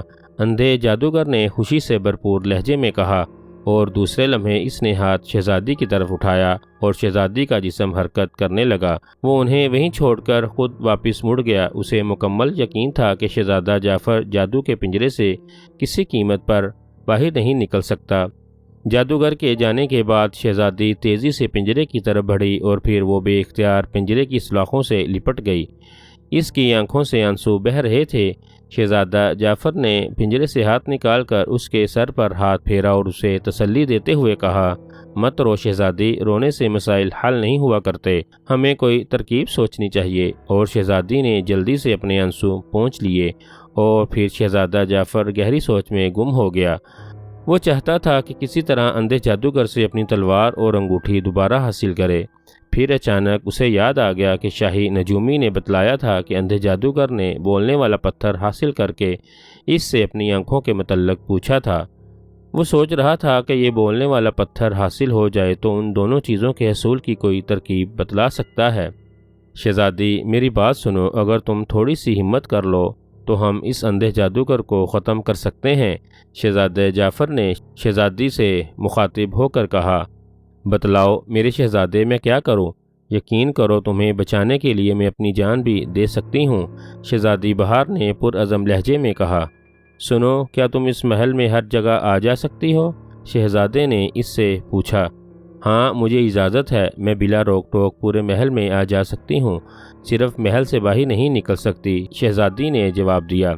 تو غور سے سنو، اندھے جادوگر کے پاس ایک بولنے والا پتھر ہے، کسی طرح وہ پتھر حاصل کر کے میرے پاس لے آؤ۔ اگر لے نہ آ سکو تو خود ہی اس سے سوال کرنا کہ ہم اندھے جادوگر سے انگوٹھی اور تلوار کیسے حاصل کر سکتے ہیں، اور دوسری بات یہ کہ اندھا جادوگر کس طرح ہلاک ہو سکتا ہے۔ شہزادے نے اسے بتلایا۔ ٹھیک ہے، میں ابھی جاتی ہوں۔ اس جادوگر کا ایک خاص کمرہ ہے جس میں بے شمار چیزیں پڑی ہوئی ہیں، مجھے یقین ہے وہ پتھر بھی وہیں موجود ہوگا۔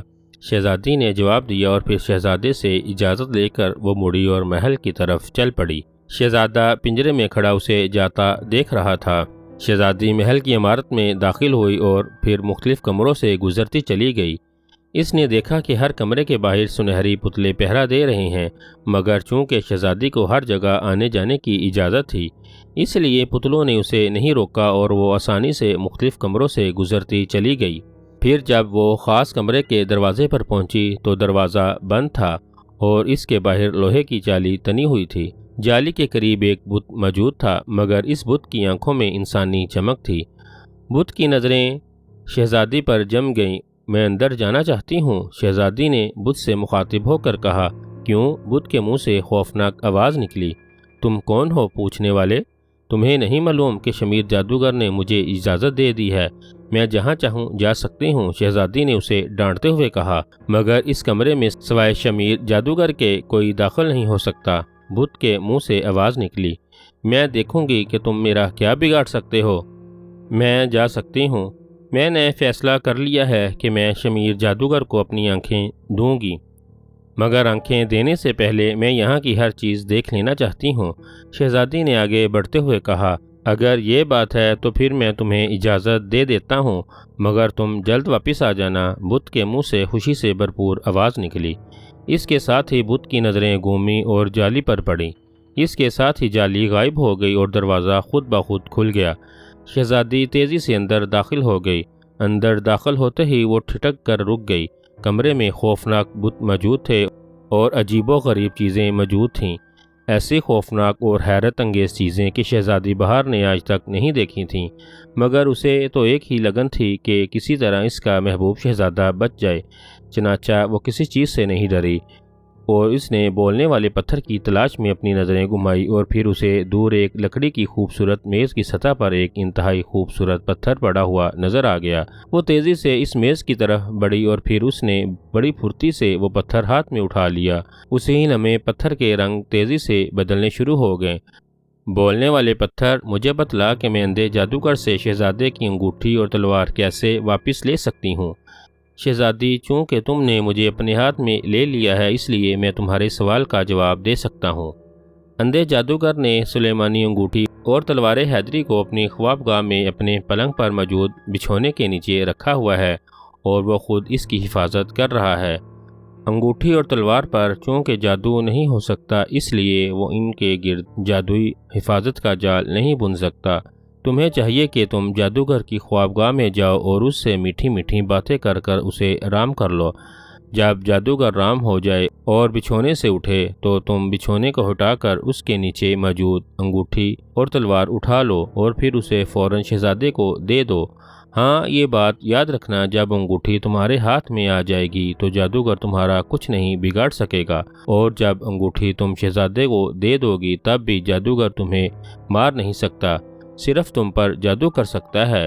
بولنے والے پتھر نے جواب دیا، اچھا پتھر، میرے ایک اور سوال کا جواب دو۔ شہزادی نے خوش ہو کر کہا، جلدی سوال پوچھو۔ شہزادی، اندھے جادوگر کو تمہاری یہاں موجودگی کا علم ہونے والا ہے؟ بولنے والے پتھر نے کہا، یہ بتلاؤ کہ شہزادہ اندھے جادوگر کو کس طرح ختم کر سکتا ہے؟ شہزادی نے سوال کیا، اچھی شہزادی، شہزادے کو بتلاؤ کہ اندھے جادوگر کی جان اس محل کے شمالی کونے میں موجود سرخ رنگ کے کمرے کے درمیان رکھی ہوئی ایک اکلوتی آنکھ میں ہے۔ اس کمرے میں ایک کمان موجود ہے، اس کے ساتھ ہی 4 سنہرے رنگ کے تیر ہے، اور ان چاروں تیروں سے مورتی کی آنکھوں کو نشانہ بنائے۔ اگر ان چاروں تیر اس مورتی کی آنکھ میں گھس گئے تو اندھا جادوگر ہلاک ہو جائے گا، اور اگر ایک بھی تیر نشانے پر نہ لگا تو شہزادہ خود مر جائے گا۔ بولنے والے پتھر نے بتلایا۔ اسی لمحے کمرے سے باہر شور سنائی دیا اور شہزادی سمجھ گئی کہ اندھا جادوگر کمرے میں آ رہا ہے، اس لیے اس نے فوراً پتھر زمین پر رکھا اور پھر تیزی سے کمرے کے دروازے کی طرف بڑھی، مگر ابھی وہ دروازے کے قریب پہنچی ہی تھی کہ اندھا جادوگر کمرے میں داخل ہوا۔ اس کے چہرے پر انتہائی غصہ اور جلال تھا۔ تم اس کمرے میں کیوں آئی ہو؟ اس نے زخمی چیتے کی طرح غراتے ہوئے کہا، تم نے ہی تو کہا تھا کہ مجھے پوری آزادی ہے، میں جہاں چاہوں۔ میں تو صرف تمہاری چیزیں دیکھنے آئی تھی، شہزادی بہار نے بڑے نرم لہجے میں کہا۔ تم نے کسی چیز کو ہاتھ تو نہیں لگایا؟ اندھے جادوگر نے اس بار تشویش بھرے لہجے میں کہا۔ تم چیز کو ہاتھ لگانے کی بات کر رہے ہو؟ میں تو سوچ رہی ہوں کہ اس کمرے میں آئی کیوں؟ یہاں تو بے حد خوف اور حیرت انگیز چیزیں ہیں، مجھے تو ان سے بے حد خوف آتا ہے، شہزادی نے لہجے کو خوفزدہ بناتے ہوئے کہا، اور اندھے جادوگر کے چہرے پر اطمینان کے آثار نمودار ہو گئے۔ اچھا چلو اب باہر چلیں، اندھے جادوگر نے کہا، اور شہزادی کمرے سے باہر نکل گئی۔ اندھا جادوگر بھی اس کے پیچھے باہر نکل آیا۔ تم نے کیا سوچا ہے شہزادی؟ یقین کرو تم مجھے آنکھیں دے کر گاٹے کا سودا نہیں کرو گی، اندھے جادوگر نے اسے بہلاتے ہوئے کہا۔ ہاں، اس کمرے میں آنے کے بعد میں سوچنے پر مجبور ہو گئی ہوں، تم واقعی بہت بڑے اور بہت طاقتور جادوگر ہو، تم جو چاہو کر سکتے ہو۔ اس کے علاوہ مجھے شہزادے جعفر سے بڑی امید تھی کہ وہ مجھے تمہارے ہاتھوں چھڑا لے گا، مگر مجھے یہ دیکھ کر بے حد مایوسی ہوئی ہے کہ وہ تمہارے مقابلے میں بالکل ناکارہ نکلا، اور تم نے بڑی آسانی سے اس پر قابو پا لیا ہے، مگر مجھے اندھا ہونے سے خوف محسوس ہوتا ہے۔ شہزادی نے بڑے نرم لہجے میں جواب دیا، تم قطعی بے فکر رہو شہزادی، میں تمہیں اندھا نہیں رہنے دوں گا، بس تم ایک بار راضی ہو جاؤ، پھر تم دیکھو گی میں تمہارے لیے کیا کرتا ہوں، اندھے جادوگر نے خوش ہو کر کہا۔ اس نے سوچا کہ واقعی شہزادی قابو میں آ رہی ہے۔ ٹھیک ہے، میں سوچوں گی، ابھی میں کوئی فیصلہ نہیں کر پا رہی، شہزادی نے جواب دیا۔ آؤ میری خوابگاہ میں چلو، میں وہاں تم سے باتیں کروں گا، میں زیادہ دیر خوابگاہ سے باہر نہیں رہ سکتا، اور ہاں اگر تم آنکھیں دینے کے لیے تیار ہو جاؤ تو میں تمہاری خاطر شہزادے کو بھی معاف کر سکتا ہوں۔ اندھے جادوگر نے اسے مزید لالچ دیتے ہوئے کہا، کیا تم یہ سچ کہہ رہے ہو؟ شہزادی نے یکدم خوش ہوتے ہوئے کہا۔ اسی ہی لمحے وہ خوابگاہ کے بند دروازے پر پہنچ گئے۔ اندھے جادوگر نے ہاتھ اٹھایا اور دروازہ خود بخود کھلتا چلا گیا۔ اندھا جادوگر شہزادی کو لیے اندر داخل ہوا۔ شہزادی اس کمرے کی سجاوٹ دیکھ کر حیران رہ گئی۔ اتنی خوبصورت خوابگاہ کا اس نے کبھی تصور بھی نہیں کیا تھا۔ تم تو اندھے ہو جادوگر، پھر تم نے اپنی خوابگاہ اتنی کیوں سجائی ہوئی ہے جبکہ تم ان میں سے کسی چیز کو بھی نہیں دیکھ سکتے؟ شہزادی نے پلنگ پر بیٹھتے ہوئے کہا، اس لیے کہ کبھی تو میں دیکھنے کے قابل ہو جاؤں گا، اور پھر کمرہ سجانے میں میرا کیا خرچہ ہوتا ہے؟ بس حکم دیا اور کمرہ سج گیا۔ اندھے جادوگر نے بھی پلنگ پر بیٹھتے ہوئے فخریہ لہجے میں جواب دیا، تم نے شادی نہیں کی جادوگر؟ شہزادی نے اچانک جادوگر سے مخاطب ہو کر کہا۔ اس کی بات سن کر ایک لمحے کے لیے جادوگر خاموش ہو گیا، پھر اس نے جواب دیا، میں نے اس کے متعلق کبھی سوچا ہی نہیں۔ پہلے میں جادو سیکھتا رہا، پھر مزید اپنے آپ کو طاقتور بناتا رہا۔ اب میرا مقصد آنکھیں حاصل کرنا ہے، اس کے بعد میں شادی کے متعلق سوچوں گا، جادوگر نے جواب دیا، اور شہزادی خاموش ہو گئی۔ کیوں؟ تم نے یہ کیوں پوچھا؟ اندھے جادوگر نے مسکراتے ہوئے پوچھا۔ بس ویسے ہی، میں سوچ رہی تھی کہ ایک تو تم بے حد خوبصورت ہو، تمہارا یہ بلند و بالا قد، سڈول جسم، اور پھر تم اتنے طاقتور ہو کہ دنیا کے تمام بادشاہ بھی مل کر تمہارا مقابلہ نہیں کر سکتے۔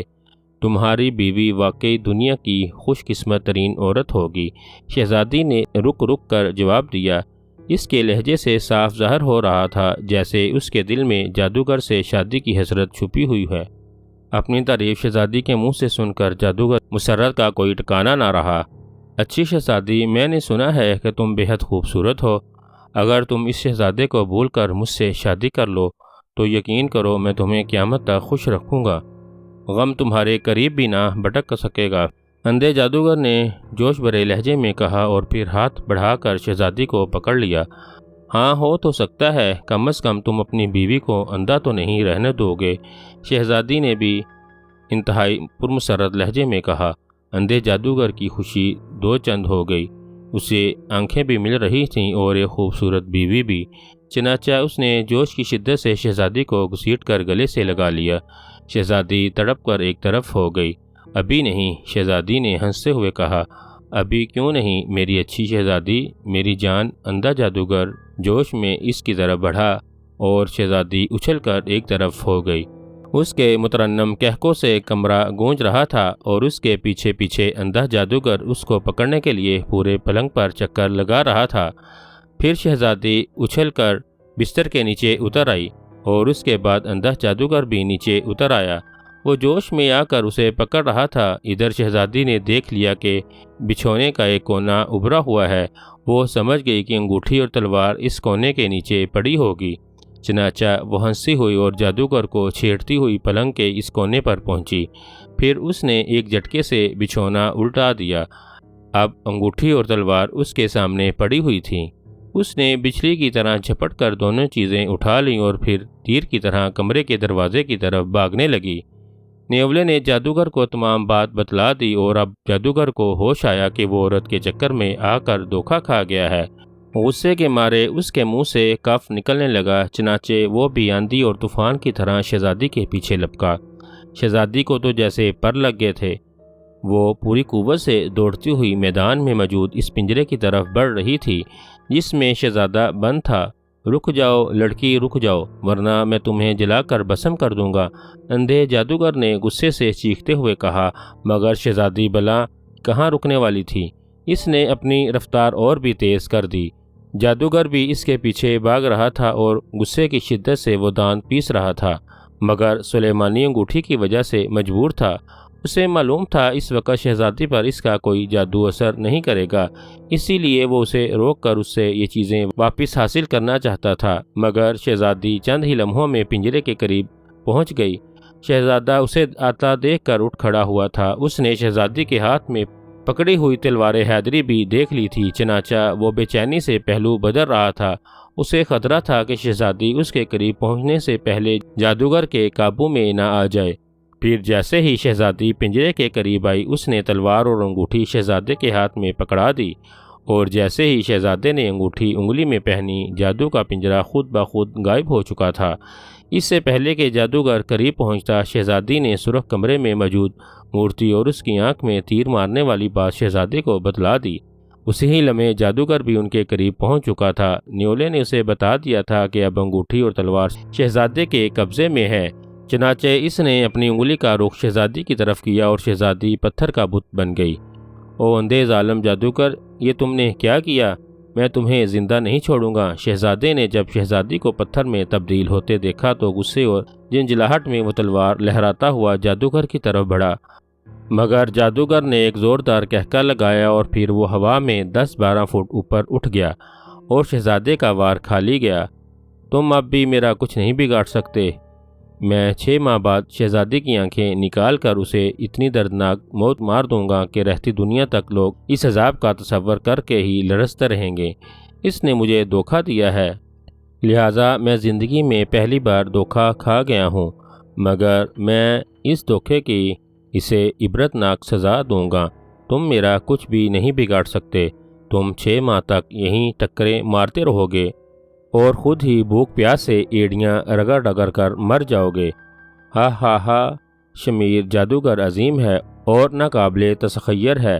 جادوگر نے زوردار کہکا لگایا اور پھر غائب ہو گیا۔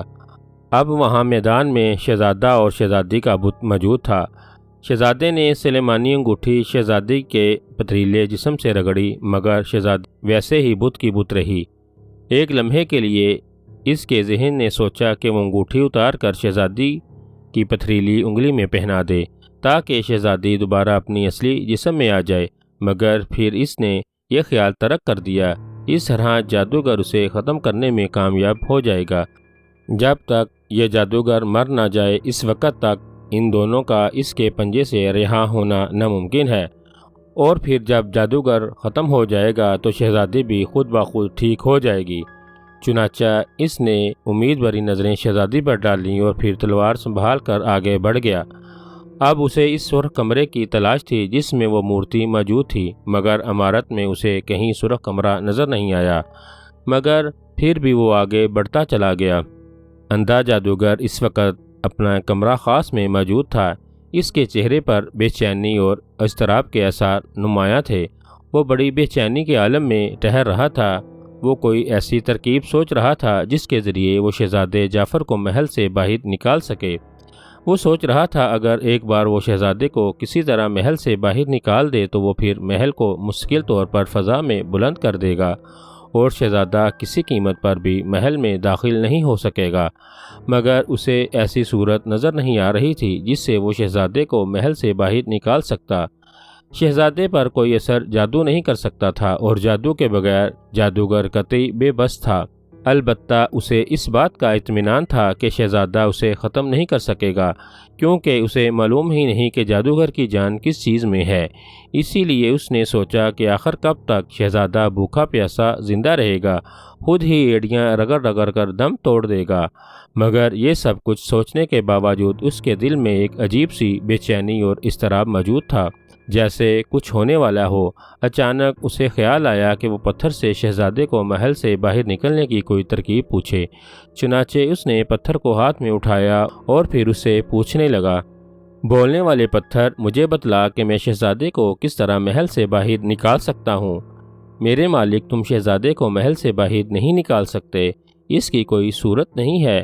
جب تک شہزادے کے پاس سلیمانی انگوٹھی اور تلوار حیدری ہے، تمہارا کوئی جادو اس پر اثر نہیں کر سکتا۔ البتہ ایک صورت ہے کہ تم شہزادے کو کسی امتحان میں ڈال دو اور وہ امتحان ایسا ہو کہ شہزادہ اس میں کامیاب نہ ہو سکے اور خود بخود ختم ہو جائے۔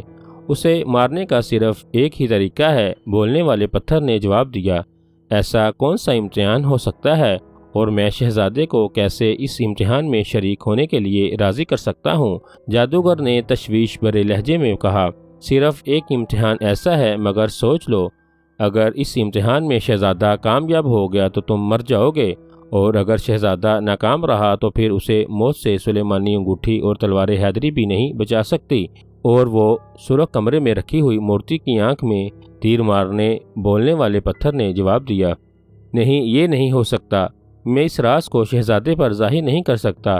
ہو سکتا ہے کہ شہزادہ کامیاب ہو جائے، تب پھر میری موت یقینی ہے۔ جادوگر نے انکار کرتے ہوئے کہا، تب پھر اور کوئی صورت نہیں ہے، اور یہ بھی میں بتلا دوں کہ شہزادے کو اس راز کے متعلق علم ہے اور وہ اس وقت اسی سرخ کمرے کی تلاش میں ہے۔ اگر اس نے سرخ کمرہ تلاش کر لیا تو تم اسے جادو سے نہیں روک سکو گے، اس لیے بہتر ہے کہ تم خود ہی یہ کمرہ اس پر ظاہر کر دو اور نتیجے کا انتظار کرو۔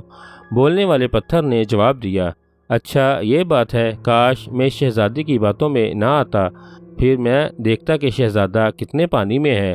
اب بہرحال سوچنا پڑے گا، جادوگر نے بڑبڑاتے ہوئے کہا، اور دوسرے لمحے اسے ایک اور خیال آیا۔ اس نے فوراً پتھر سے سوال کیا، یہ بتلاؤ کیا شہزادہ اس امتحان میں کامیاب ہوگا یا ناکام؟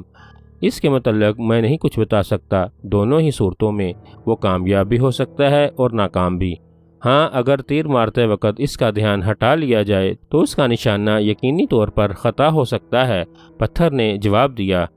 او نہیں، پھر ٹھیک ہے، پھر میں ضرور شہزادے کو موت کے گھاٹ اتارنے میں کامیاب ہو جاؤں گا، جادوگر نے خوش ہوتے ہوئے کہا، اور پھر اس نے پتھر دوبارہ میز پر رکھ دیا اور پھر خود طلسمی گولے کی طرف بڑھ گیا۔ اس نے گولے پر ہاتھ پھیرا تو گولا روشن ہو گیا۔ نیولے نے اسے بتلانا شروع کر دیا کہ شہزادہ محل کے کمروں میں گھومتا پھر رہا ہے، چونکہ اس کے ہاتھ میں سلیمانی انگوٹھی ہے اس لیے کوئی جادو اس پر اثر نہیں کر رہا، اور وہ تلوار حیدری سے اس کے حفاظتی پتلوں کو ختم کرتا جا رہا ہے، مگر اندھے جادوگر کے لیے یہ پتلے معمولی چیزیں تھیں، اسی لیے اسے کوئی پریشانی نہیں ہوئی۔ جادوگر چند لمحوں تک کچھ سوچ رہا، پھر اس نے ایک منتر پڑھا اور چند لمحوں بعد ایک پتلا خاص کمرے میں داخل ہوا۔ پتلے فوراً جنگل سے جا کر دو خوفناک اور بھوکے شیروں کو لے آؤ اور انہیں شہزادے پر چھوڑ دو، شاید شہزادہ ان شیروں کے ہاتھوں ہلاک ہو جائے۔ اندھے جادوگر نے پتلے کو حکم دیا اور پتلا غائب ہو گیا۔ چند لمحوں بعد نیولے نے جادوگر کو بتلایا وہ دو خوفناک شیر محل میں آ گئے ہیں، اور ادھر شہزادہ بھی ان کی آوازیں سن کر کمرے سے نکل کر میدان میں آ گیا ہے، اور دونوں خوفناک شیر اس پر جپٹ رہے ہیں۔ اندھا جادوگر بڑے اشتیاق سے نیولے کی بات سن رہا تھا، اسے یقین ہو گیا کہ شہزادہ ضرور ان شیروں کے ہاتھوں موت کے گھاٹ اتر جائے گا۔ شہزادہ جعفر محل میں آزادی سے گھومتا پھر رہا تھا، مگر اسے کہیں بھی وہ سرخ کمرہ نظر نہیں آ رہا تھا۔ جب اسے یوں گھومتے ہوئے کافی دیر ہو گئی تو وہ مایوس ہو کر واپس بیرونی برآمدے میں نکل آیا۔ برآمدے میں آتے ہی وہ دیکھ کر ٹھٹک گیا کہ سامنے میدان میں دو خوفناک شیر بھاگتے ہوئے آ رہے ہیں، اور ان کا رخ شہزادے کی طرف ہی تھا۔ شہزادے نے سوچا کہ ضرور یہ دونوں شیر جادو کے ہوں گے اور جادوگر نے اسے خوف زدہ کرنے کے لیے بھیجے ہوں گے، چنانچہ وہ اطمینان سے میدان میں نکل آیا اور ان شیروں کے قریب آنے کا انتظار کرنے لگا۔ اسے معلوم تھا کہ شیر چونکہ جادو کے ہیں اسی لیے اس پر حملہ نہیں کر سکیں گے، مگر وہ شدید غلطی میں مبتلا تھا۔ اسے معلوم نہیں تھا کہ یہ شیر جادو کے نہیں بلکہ اصلی ہیں، اور شہزادے کی معمولی سی غفلت سے اسے چیر پھاڑ کر رکھ دیں گے۔ شیر اس سے تھوڑی دور آ کر رک گئے، ان کے خوفناک نظریں شہزادے پر جمی ہوئی تھیں اور آنکھوں میں بے پناہ چمک تھی۔ آؤ آگے آؤ، رک کیوں گئے ہو؟ شہزادے نے مسکراتے ہوئے کہا۔ وہ بڑے اطمینان سے کھڑا تھا۔ پھر دونوں شیروں نے بیک وقت اپنا پچھلا دڑ زمین پر ٹکا دیا۔ اب وہ جعفر پر حملہ کرنے ہی والے تھے، مگر شہزادہ اسے اسی طرح ڈھیلے ڈالے انداز میں کھڑا تھا۔ اسے یقین تھا یہ شیر اس کے قریب نہیں آ سکتے، مگر دوسرے لمحے اس کے منہ سے چیخ نکل گئی جب دونوں شیروں نے بیک وقت شہزادہ جعفر پر حملہ کر دیا، اور شہزادہ جعفر چونکہ اطمینان سے بے فکر ہوا کھڑا تھا اس لیے دونوں شیر اسے گھسیٹتے ہوئے دور تک لیے چلے گئے، اور اچانک دھکا لگنے سے شہزادے کے ہاتھ سے تلوار بھی نکل کر دور جا گری۔ اب وہ شہزادہ نیچے تھا اور ایک شیر اس کے اوپر چڑھا ہوا تھا اور دوسرا اچھل کر ہٹ گیا تھا۔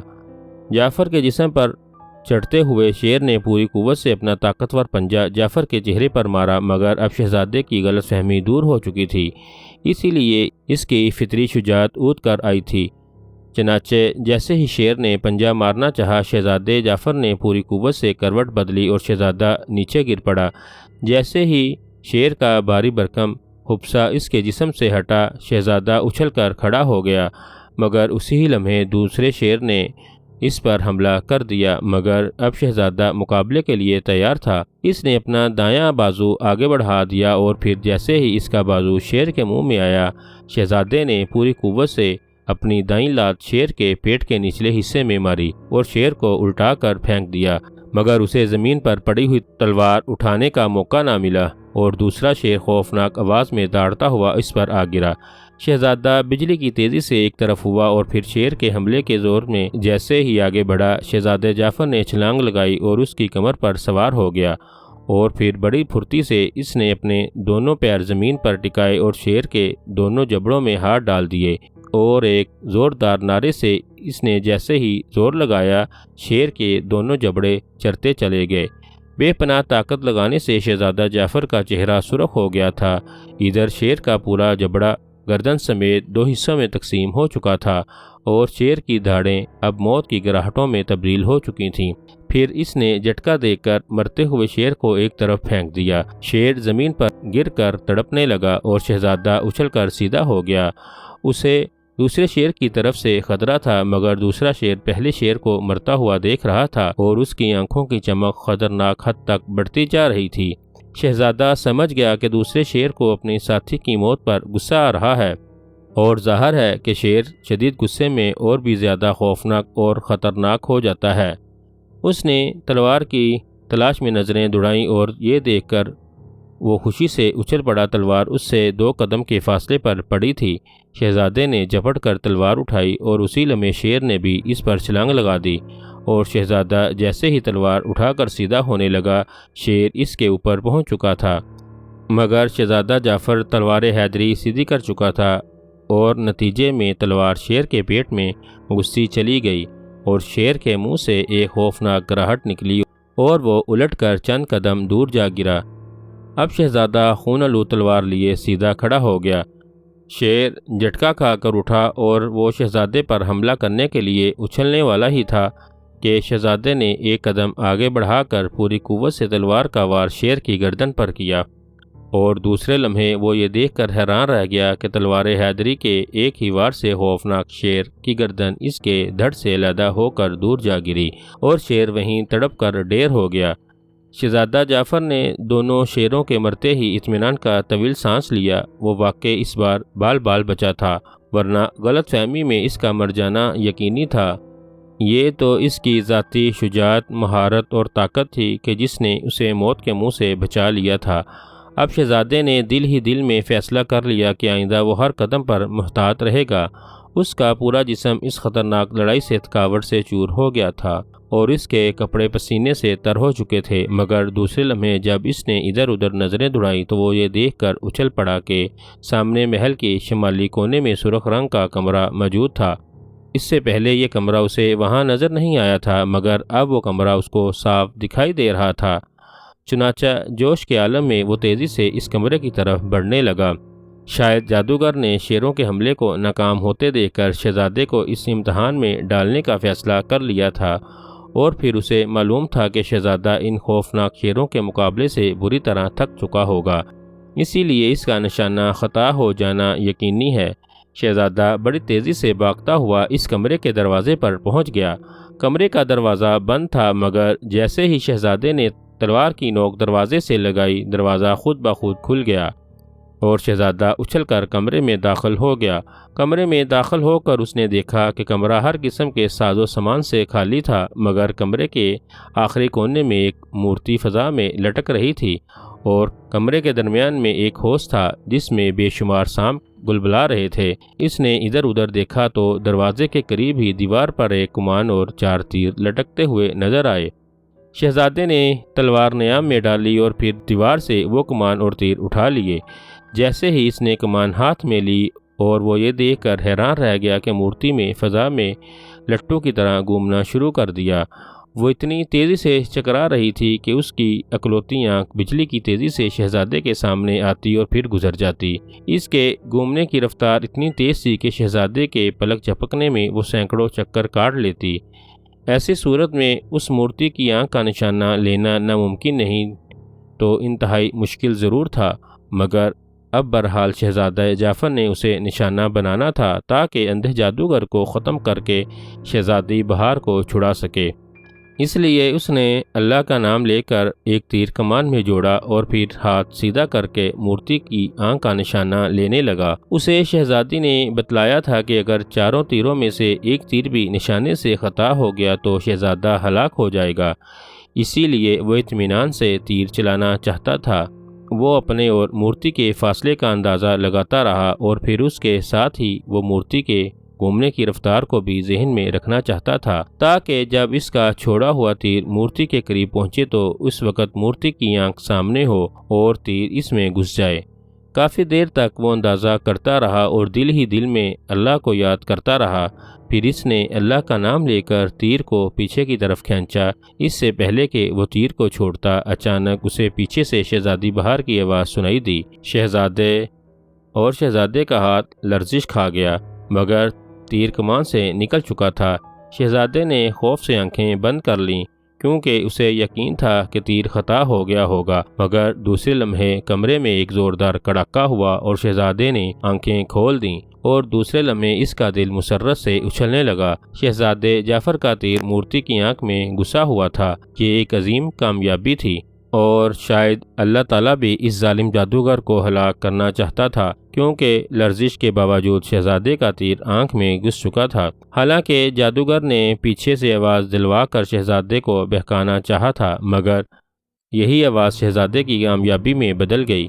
ظاہر ہے شہزادے کا اپنا اندازہ غلط تھا، اگر وہ اس اندازے پر تیر چھوڑتا تو نشانہ خطا ہو جاتا۔ شہزادی کی آواز سے پیدا ہونے والی لرزش کے بعد جب تیر گیا تو وہ ٹھیک نشانے پر لگا۔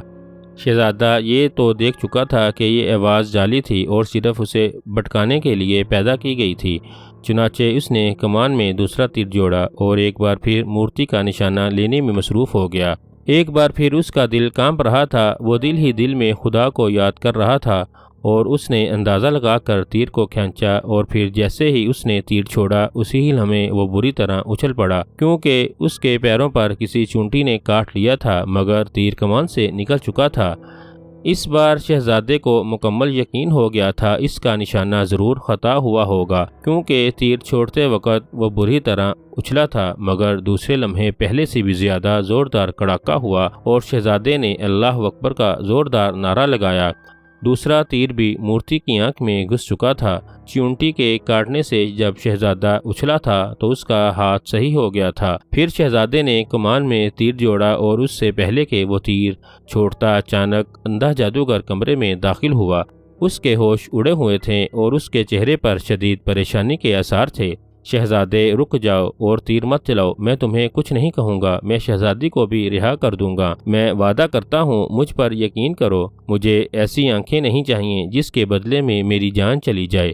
اندھے جادوگر نے بڑے عاجزانہ لہجے میں شہزادے سے مخاطب ہو کر کہا مگر شہزادے نے صرف مسکرانے پر ہی اکتفا کیا اور پھر اس نے جادوگر کو کوئی جواب دیے بغیر اللہ کا نام لیا اور آنکھیں بند کر کے تیسرا تیر چھوڑ دیا۔ دوسرے لمحے پہلے دو کڑاکوں سے بھی زیادہ خوفناک کڑاکا ہوا اور شہزادے کا چہرہ مسرت سے کھل اٹھا کیونکہ تیسرا تیر بھی مورتی کی آنکھ میں پیوست ہو چکا تھا۔ شہزادے نے چوتھا اور آخری تیر کمان میں چھوڑا، اسی ہی لمحے جادوگر اس کے قدموں میں گر پڑا اور چیخ چیخ کر فریاد کرنے لگا، مجھ پر رحم کرو شہزادے، مجھے مت مارو، مجھ پر رحم کرو اور تیر نہ چلاؤ، جو چاہے مجھ سے لے لو، میں تمام دنیا کے خزانے تمہیں دے دوں گا، میں تمہیں تمام دنیا کا بادشاہ بنا دوں گا، میں شہزادی بہار کو بھی واپس کر دوں گا، میں کالی دیوتا کی قسم کھا کر کہتا ہوں، تم سے وعدہ کرتا ہوں، مجھ پر رحم کرو۔ اندھے جادوگر نے گڑ گڑاتے ہوئے کہا۔ اس کی بے نور آنکھوں سے موت کے خوف سے آنسو بہہ رہے تھے اور اس کا تمام جسم پوری طرح لرز رہا تھا۔ اسے یقین ہو گیا تھا کہ شہزادے کا چوتھا تیر بھی ضرور نشانے پر لگے گا۔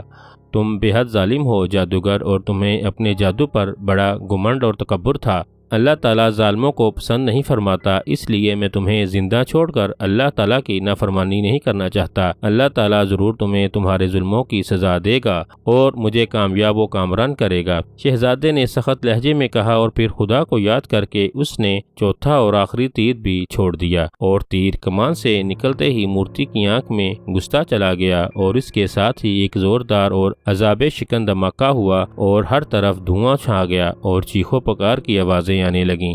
شہزادہ خاموش کھڑا رہا۔ پھر چند لمحوں بعد جب دھواں چھٹا تو شہزادے نے دیکھا وہ پہاڑوں کے درمیان ایک ویران وادی میں کھڑا تھا۔ اس کے قدموں میں اندھا جادوگر بری طرح تڑپ رہا تھا۔ اس کے تمام جسم پر زخم تھے اور ان زخموں میں سے گندا پانی بہہ رہا تھا۔ اندھا جادوگر مچھلی کی طرح تڑپ رہا تھا۔ اس کے منہ سے خوفناک چیخیں نکل رہی تھیں۔ اسی ہی لمحے دور سے شہزادی بہار بھاگتی ہوئی آئی اور شہزادے جعفر سے لپٹ گئی۔ جادوگر کے جسم پر موجود داغ تیزی سے پھیلتے چلے جا رہے تھے، اور پھر چند لمحوں بعد جادوگر کے منہ سے ایک خوفناک چیخ نکلی اور جادوگر کی لاش سیاہ راکھ میں تبدیل ہو گئی۔ سالم اندھا جادوگر مر چکا تھا۔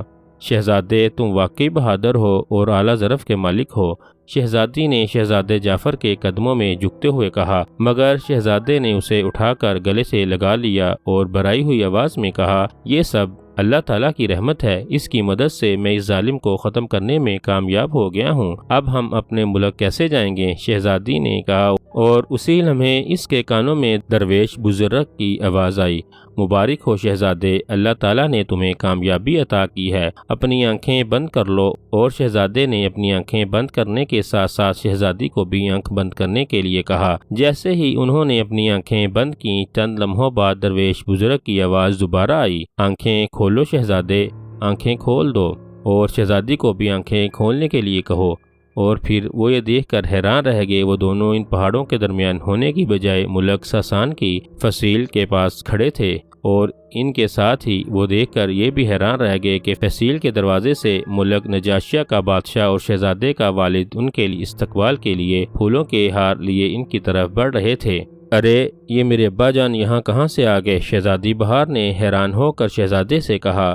دیکھو ویسے چہرے سے تو وہ بے حد خوش نظر آ رہے ہیں، شہزادے نے مسکراتے ہوئے کہا، اور پھر شہزادی اور شہزادے کے والد ان کے قریب پہنچ گئے، اور شہزادی کے والد نے فوراً شہزادے کو گلے میں اور شہزادے کے والد نے شہزادی کے گلے میں ہار ڈالے اور انہیں گلے سے لگا لیا۔ پھر شہزادی کے والد نے شہزادی کو گلے سے لگا کر کہا، میری بیٹی مجھے معاف کر دو، غصے میں نے تمہیں جلا وطنی کا حکم تو دے بیٹھا تھا، مگر پھر میں بے حد پچھتایا۔ میں نے تمہیں بہت تلاش کرایا، مگر پھر شہزادے جعفر کے والد کا پیغام مجھے ملا کہ تم اندھے جادوگر کی قید میں چلی گئی ہو اور شہزادہ جعفر تمہیں چھڑانے کے لیے گیا ہے، تو میں بے حد پچھتایا، اور پھر میں نے رو رو کر اللہ تعالیٰ سے اپنے ظلموں اور گناہوں کی معافی مانگی اور تمہاری خیریت کی دعائیں مانگتا رہا۔ آج میں تمہاری خبر لینے کے لیے شہزادے کے والد کے پاس آیا، اور اسی لمحے ایک پراسرار آواز ہمیں سنائی دی کہ شہزادہ جعفر جادوگر کو ختم کرنے میں کامیاب ہو گیا ہے، اور شہزادہ اور شہزادی ملک کی سرحد پر پہنچ رہے ہیں، چنانچہ ہم تمہارے استقبال کے لیے یہاں آئے ہیں، مجھے معاف کر دو بیٹی، میں نے تمہیں بڑے دکھ دیے ہیں، بادشاہ نے کہا، اور شہزادی خوش ہو کر اپنے باپ کے گلے سے لپٹ گئی۔ اسے سب سے زیادہ خوشی اس بات کی تھی اس کا باپ نیک ہو گیا ہے۔ پھر کئی دن تک دونوں ملکوں میں جشن منائے جاتے رہے، اور جشن کے آخری دن دونوں بادشاہوں نے شہزادی جعفر اور شہزادی بہار کی شادی کر دی، اور دونوں ملک ایک بار پھر خوشیوں میں ڈوب گئے۔ شادی کے بعد ملک نجاشیہ کے بادشاہ نے گوشہ نشینی اختیار کر لی اور اپنی بادشاہت شہزادے جعفر اور شہزادی بہار کے سپرد کر کے خود عبادت الہی میں مصروف ہو گیا۔ اسی طرح شہزادے جعفر کے والد نے بھی تخت و تاج شہزادے کو سونپ دیا، اور وہ دونوں ہنسی خوشی زندگی گزارنے لگے۔ دونوں ملکوں کی رعایا ان کے عدل و انتظام سے بے حد خوش تھیں اور دل سے ان کے لیے دعائیں کرتی تھیں۔ ختم شد۔